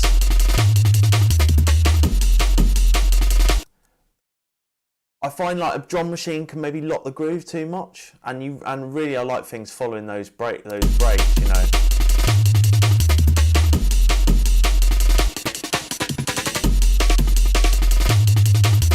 I guess I'm trying to answer your question, nobody's, by saying that it's not really something I do.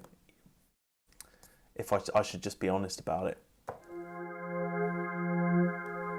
But yeah, like it totally works.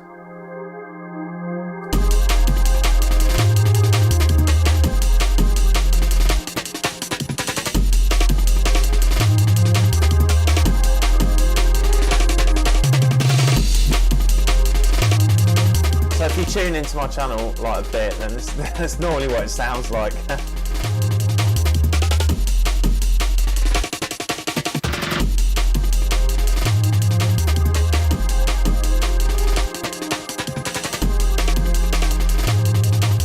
Yeah, no worries, man. It's like, yeah, I've essentially, like, I think that's probably the beauty of production, isn't it? That everyone kind of has their own little tricks and things they like to do, and yeah, and bicep stuff is like a good example of that. Perhaps where the breaks are a bit more like, if they have got breaks, they're a bit more hypnotic, maybe repeating every 4 bars or so. You know, the variation's a bit more subtle over the. Rather than just kind of like slamming amen patterns, you know.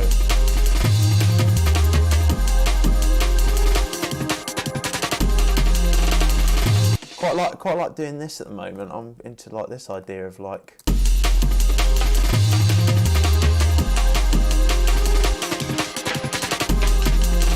having like the amens kind of like coming. I heard this on a Subjects track and was like, I want to do that.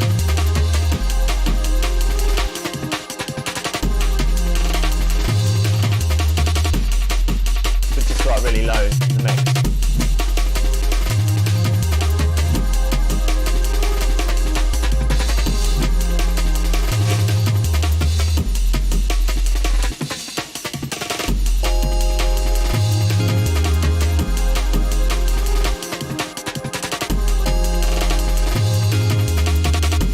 Yeah, okay, here we go.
touching on the chat.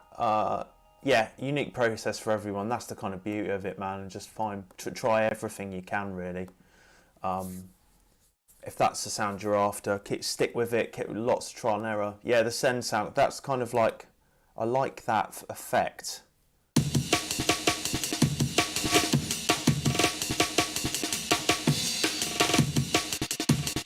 Quite nice, you know. You could do stuff with a filter as well, like on the modulation.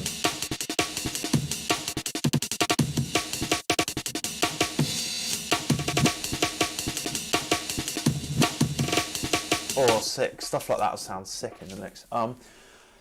Chucking pads into a sampler, what's your approach to ensuring it's in tune? So I just, pitch it round. Often, like, say, the Om unit ones, they're just all as they came, and of course they've been tuned, so they're all like a C minor triad or a C major triad or whatever they're tuned to, or a seventh, and then I just play them on the keyboard.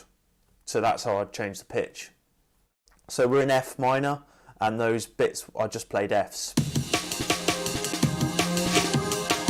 Same with this.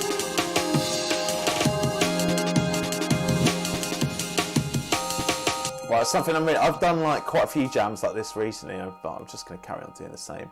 I'd say if you find something that works, right, just explore it as much as you can across as many tracks as you can.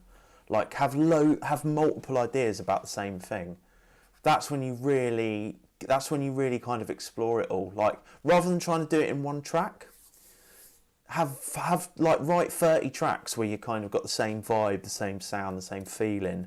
Just really dig in. I'm gonna side chain this to the Amen.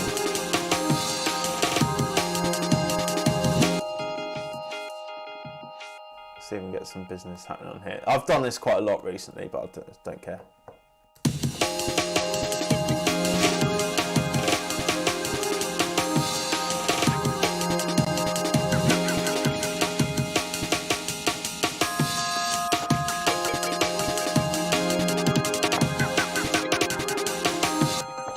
What is this saying? What's this one? House music.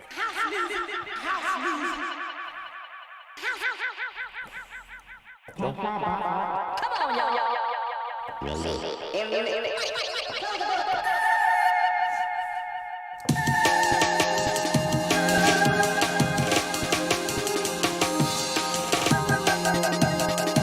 Sounds like Seba or something.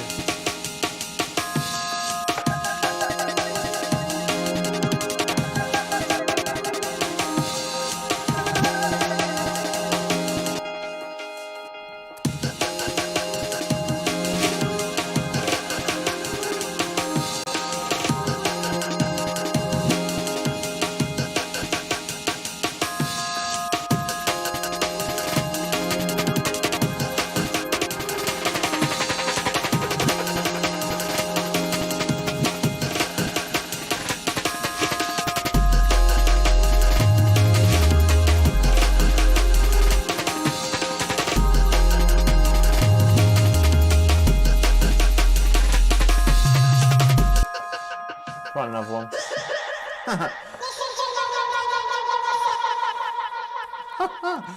And also I change this to feng shui.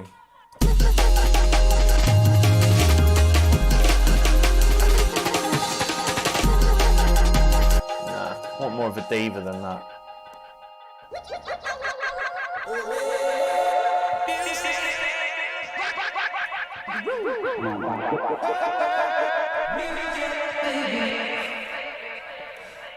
So many of my... Ooh la la la.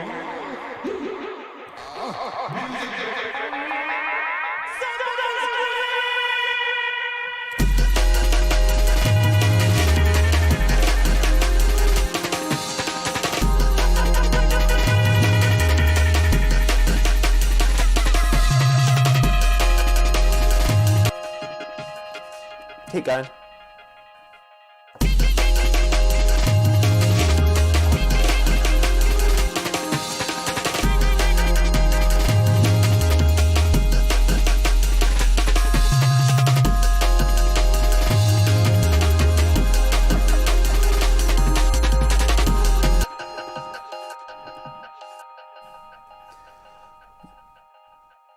Yeah, I know. It would be good. Like they're often. But I'll often just like find the key, like knowing the key of the track of what you're working with. So often, like I'll just work in F's a great key to work in, F minor, B flat major.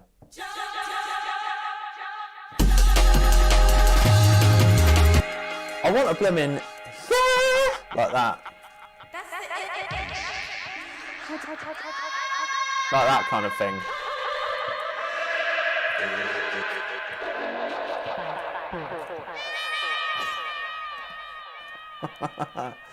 Just a cat. I mean, I've used that before.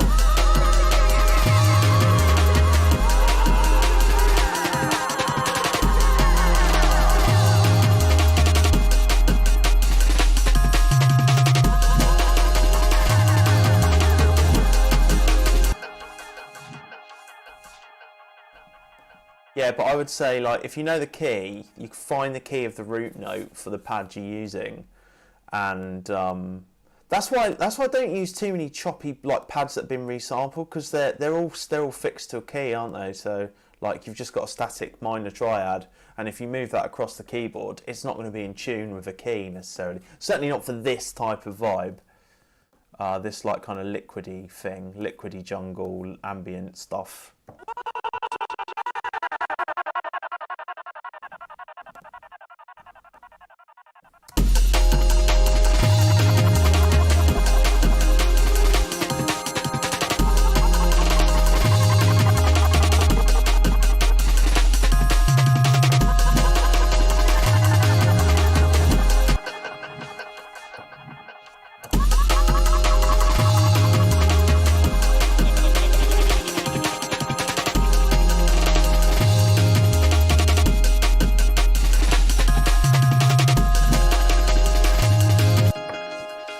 What is that? Why can't I find, like, this is what I spend most of my time doing, trying to find vocal samples.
Get some effects in there, shall we? That one we just used. Lots of the old sample packs. Forgive me, but they're pretty good.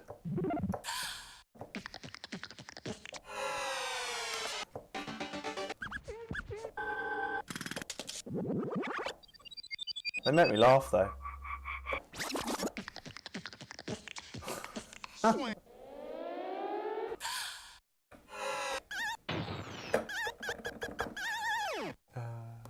effects. What's this one like?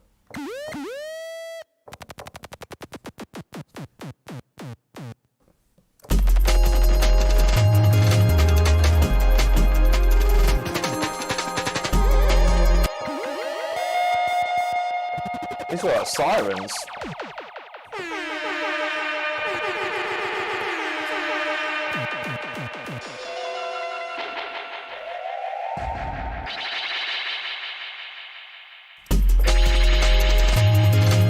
That's quite cool.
want the chip shop Atari thing. I'm dead into those, and then I'm gonna jam, record a jam, yeah.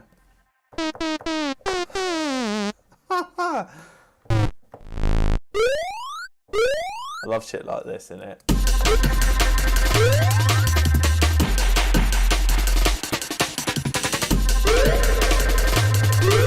Sounds like I could just blow your mind a bit if you're out in the club and stuff.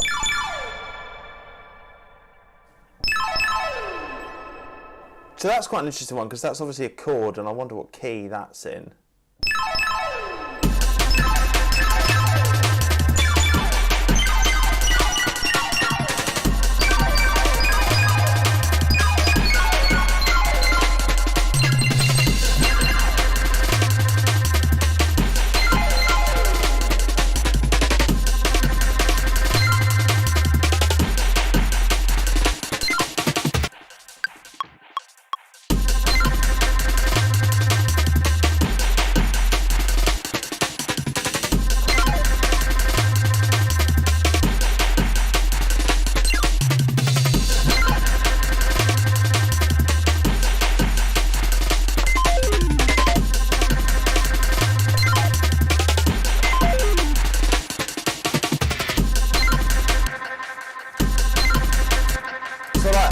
I like anything that has contrast.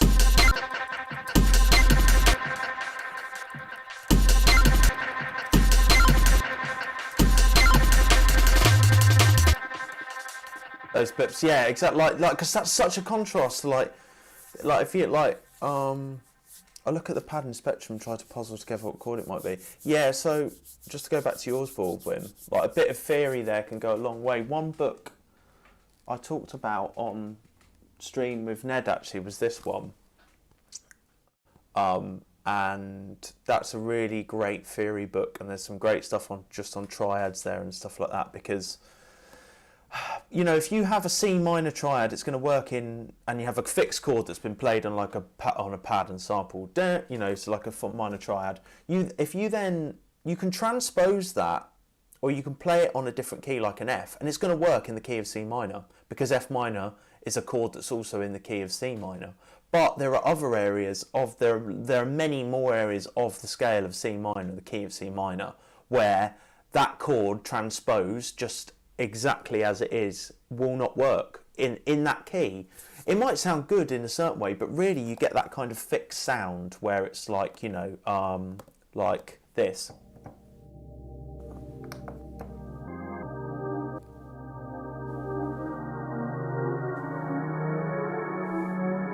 So it kind of sounds good and otherworldly, but to me it always sounds like it's out of key, because it's changing key. It's in a different key. Every chord is a different key, and so it's that kind of garage hardcore sound.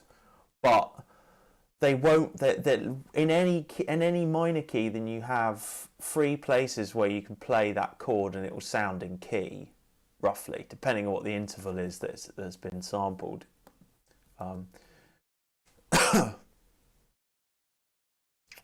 don't know if that helps at all. Those blips, yeah, like, so I really like this like lush.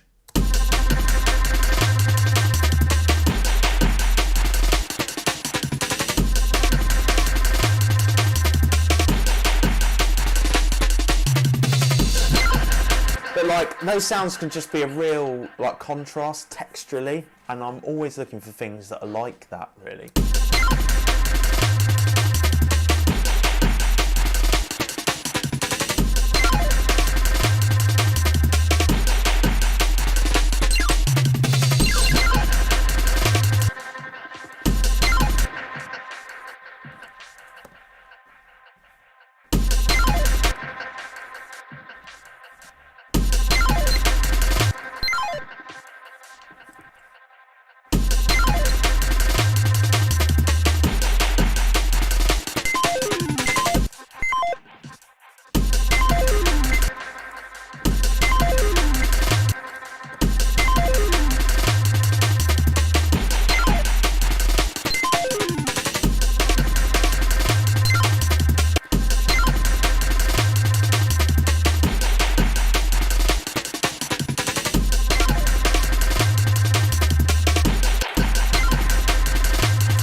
This.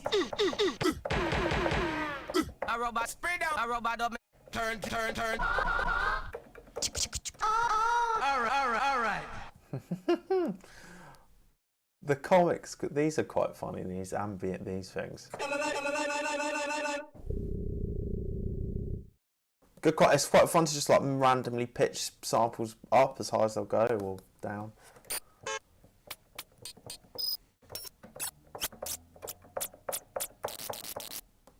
These are comic. That could be quite cool.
Let's set these to legato as well, so that like they'll switch between.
I'm gonna make this really staccato,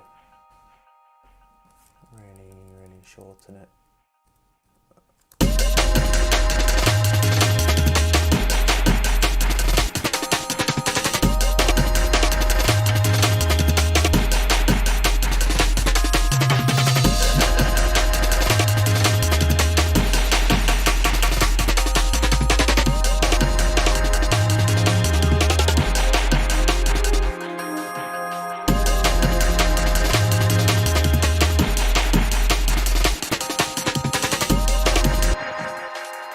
So I'm hearing like other things that I could do, but I'm just gonna jam it now, I think.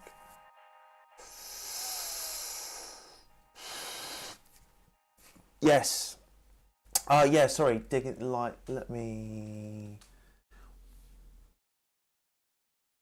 I'm just sorry guys, catch up in the comments. Sending blips to the echo, send might be cool. Yeah, like, I kind of like when you get these dry sounds that come in that are kind of out of space. They don't fit with the rest of what the space of the track is. That's quite cool. It's probably enough go. So yeah, sorry. This is the Elements of Music by Jason Martineau,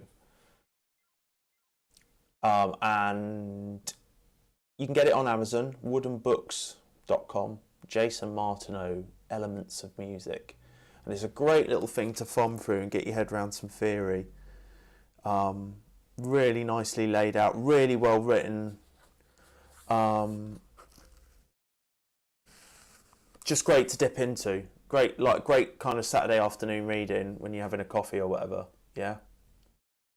Some great theory in there. Yeah, I am. Yeah, nobody's. I've got not. Sometimes I have it in shot, but so I've got the APC Mini. And I've also got my keyboard here.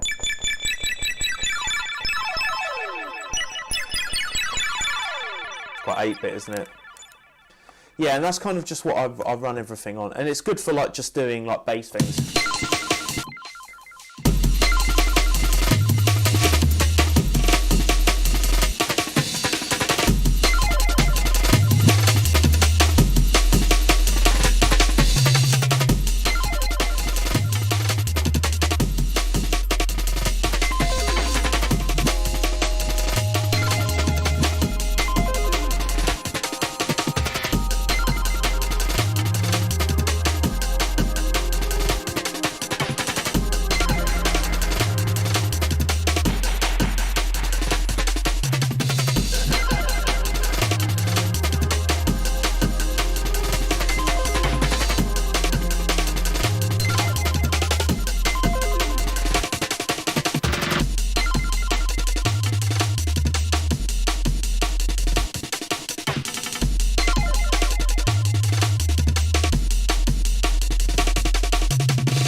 Alright, let's have a jam.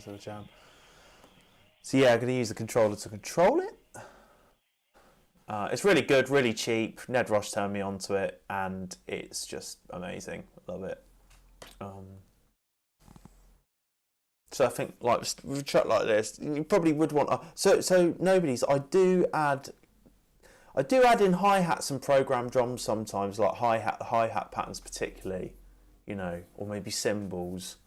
You know, just rhythmic stuff like that, really tight little hi-hats, and maybe sometimes pan them about, like that kind of thing, and tambourine patterns and like shaker patterns. I always get scared when things go too low frequency. You touched a nerve by mentioning this. Yeah. As soon as you get like, because I listen to some stuff like that and I'm like, that sounds weighty as fuck, and like I would love to, like, you know, really punchy. But I feel more at home with breakbeats naturally, somehow. I feel like it's an area of weakness, to be completely honest with you. Yeah, that's the glory of stream and kind of making music in the moment. It's good to be put on the spot. So, okay, right, let's go for a jam, and I'll just start doing it.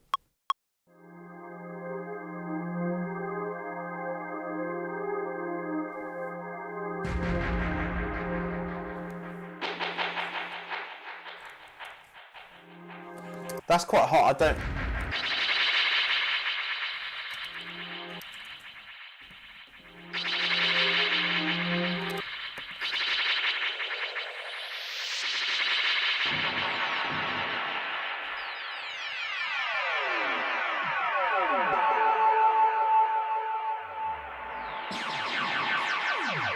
Lots of lasers.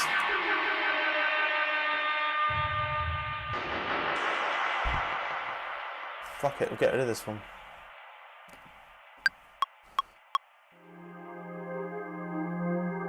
Yeah, it's really good, really good. Best theory book I've kind of like encountered.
All right, yeah, there we go. Little jam.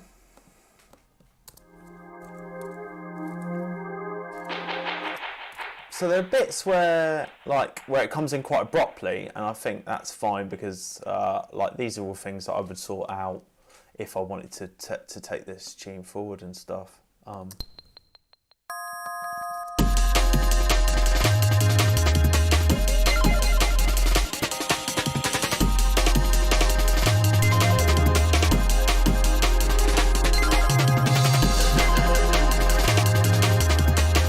Yeah, you might have liked something like this.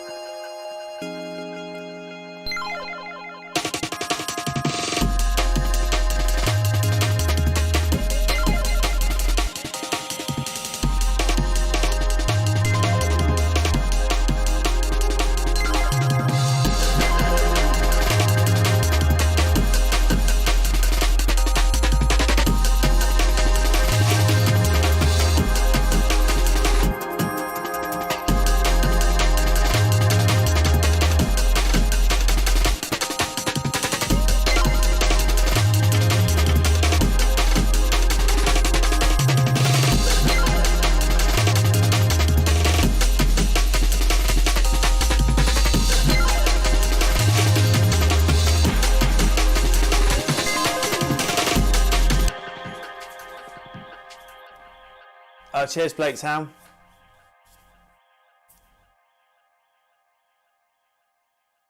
Yeah, have fun, mate.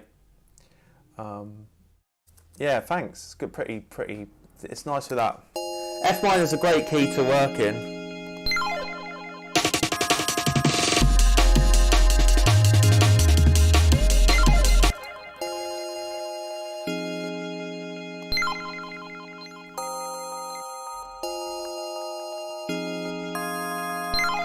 Get some up.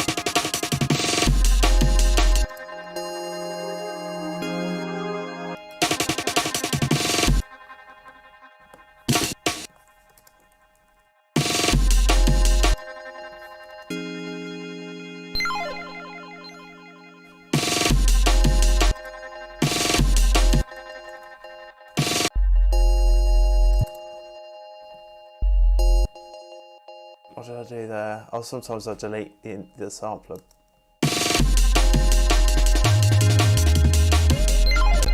No. Oh, I keep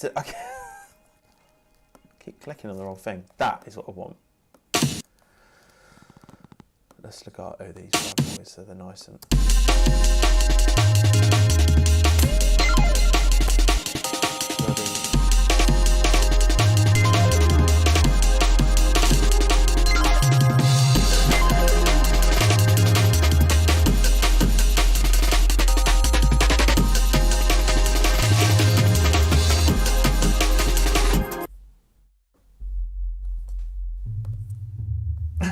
There we go, a nice bass room sound.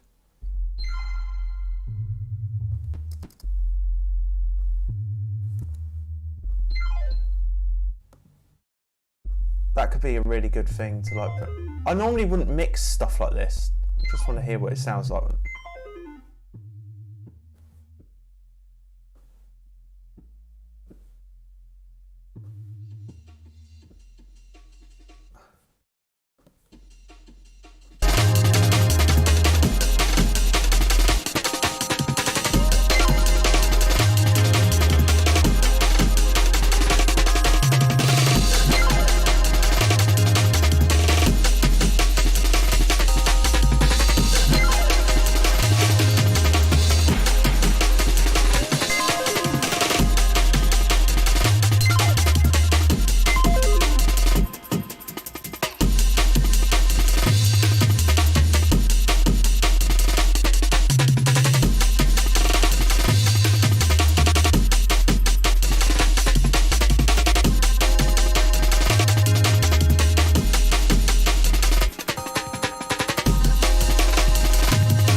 Right, what are we calling this one then?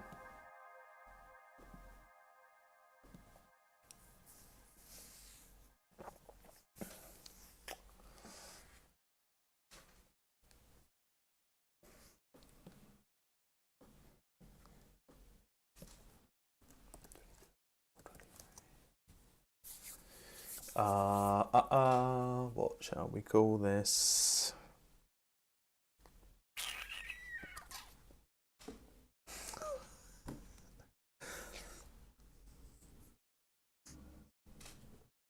Look ahead.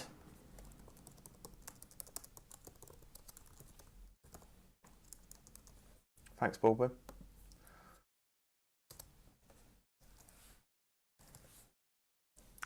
I'm hearing mega potential in that.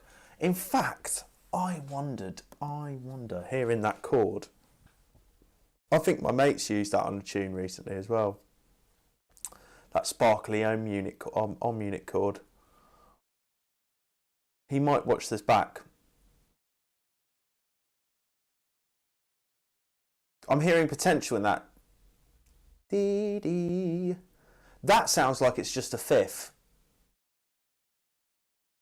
Or is it a set? No, it's a more dense chord than that, but it sounds quite basic. Like tonality. Oh, come on, I don't know why this takes so long.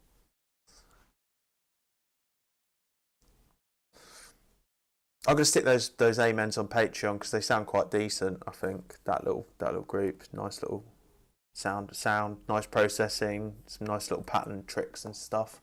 Could chuck that in your productions.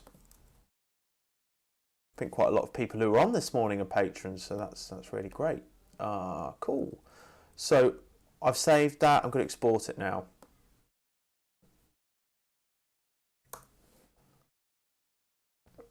Baldwin, wouldn't it be sick if I actually finished this and then released it? And there we go, and you named it. We just got to find a sample that's look ahead. Yeah, no, that'd be useful, wouldn't it, Nobodies, if I put like... Sometimes it doesn't... Yeah, these... Sometimes you just nail a really good break. Yeah, it's taken years and years and years and years of listening.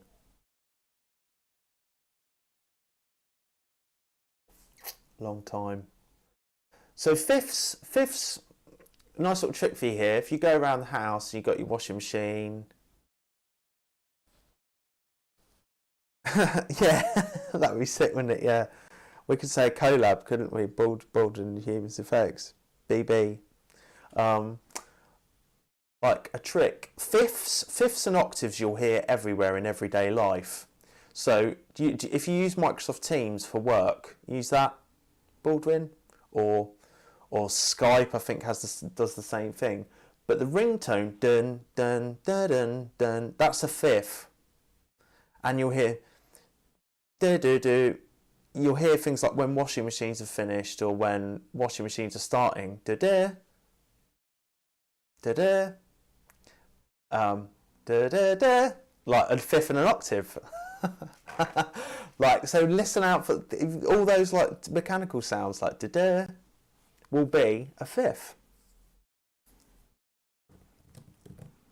Be, that's a fifth. Da da da da da da. Superman, think Superman. Da da da da da. That's just a fifth.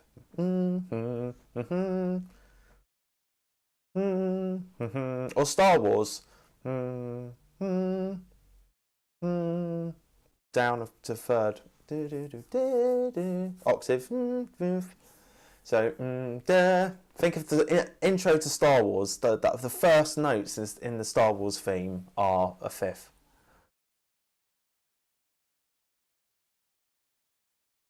Yeah. Fifth's the easiest thing to get your head round, definitely. It's a power chord.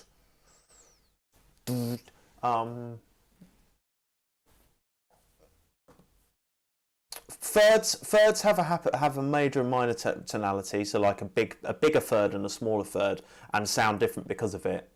But fifths are the easiest for your ear to get attuned to, and then maybe a fourth because you could just go down slightly. That's the fourth. Da da da da da da da. Yeah. Fourths you hear less often because they're a bit more ambiguous in their tonality. They certainly sound strange stacked together. Fifths sound much more natural. Let's get an analog in, I'll show you what I mean.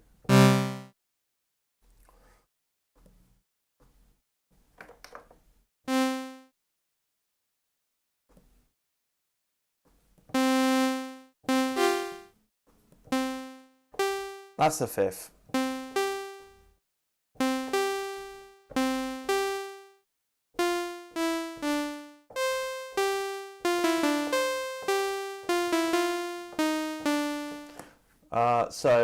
And Twinkle Twinkle Little Star, it's a fifth. Bar Bar Black Sheep. A lot of things start that way, and you could, yeah. Like it's like the kind of dishwasher's finished, or it might be something like that, you know, or a really short decay. The release on that. Like when you turn the washing machine on.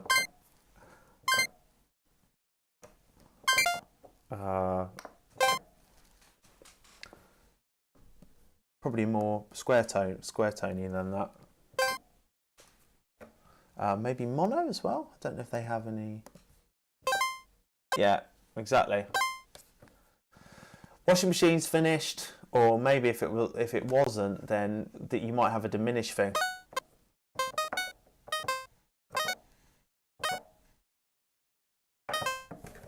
Yeah, it might be when something's wrong, like a minor third, rather than fifth.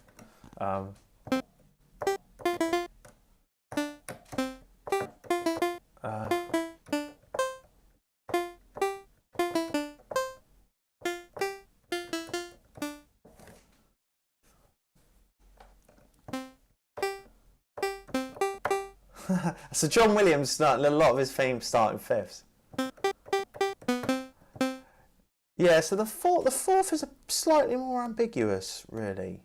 But so that's the fifth. Just parallel fifths going up and down. That's a fifth and an octave. That's just a fifth and an octave. So essentially it's two notes. And yet it kind of conveys quite a lot of emotion, doesn't it? And then up to a third.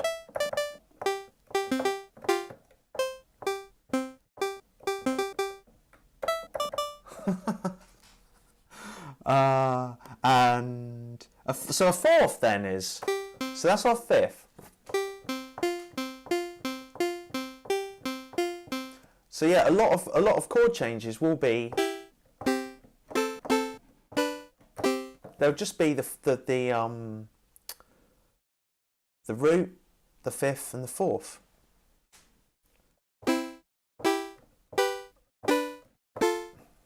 So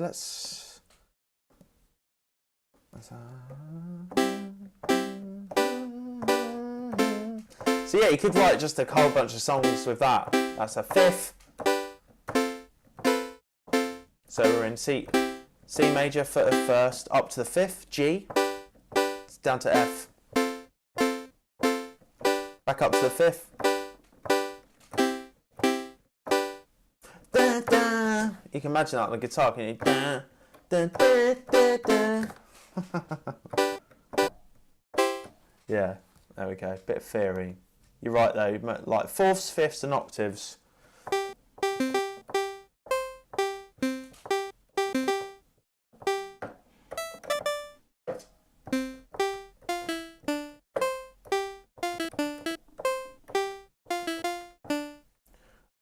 What other ones are there?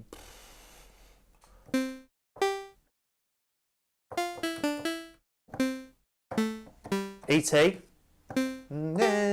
That's a fifth. bit more involved there. So yeah, John Williams just using fifths all the time. And I'll often use that in jungle for bass patterns, just fifths and octaves. It's kind of almost like yazoo. What was it in G?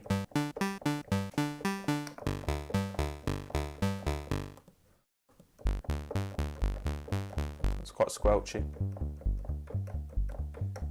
Like Kraftwerk. It's just fifth and an octave.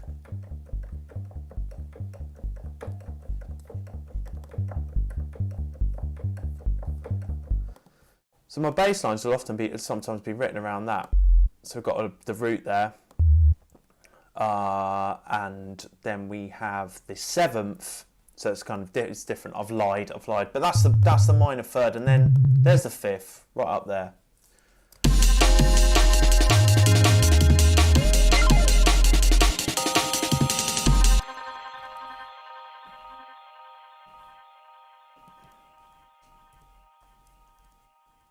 Oh, I'm not going to worry about that now. But yeah, bit of theory there, guys. Okay, I'm going to call it a day. I hope you've enjoyed it. Thanks for all the questions and interaction. It's been great. If you ever have any theory questions, I really love music theory, and I love trying to understand it better, and there's no way to better improve your technique at anything than to get someone else to quiz you on it, get other people to test you on it. So yeah, I hope you all have a really great Saturday, and hey Jarson, you still there? Good man. Yeah man, but it's time for bed for you surely, Baldwin, now. What's time there? Yeah, no problem, nobodies. It's really great to have you guys on and asking questions. Really appreciate it. I'm so glad to help out anytime, so never feel like you can come on and ask anything from about. Yeah, sick man. Ned Rush is up till 4 most nights, he said to me. So all right, well, yeah, if ever any questions about anything, mixing, theory, I'll do my best to answer it.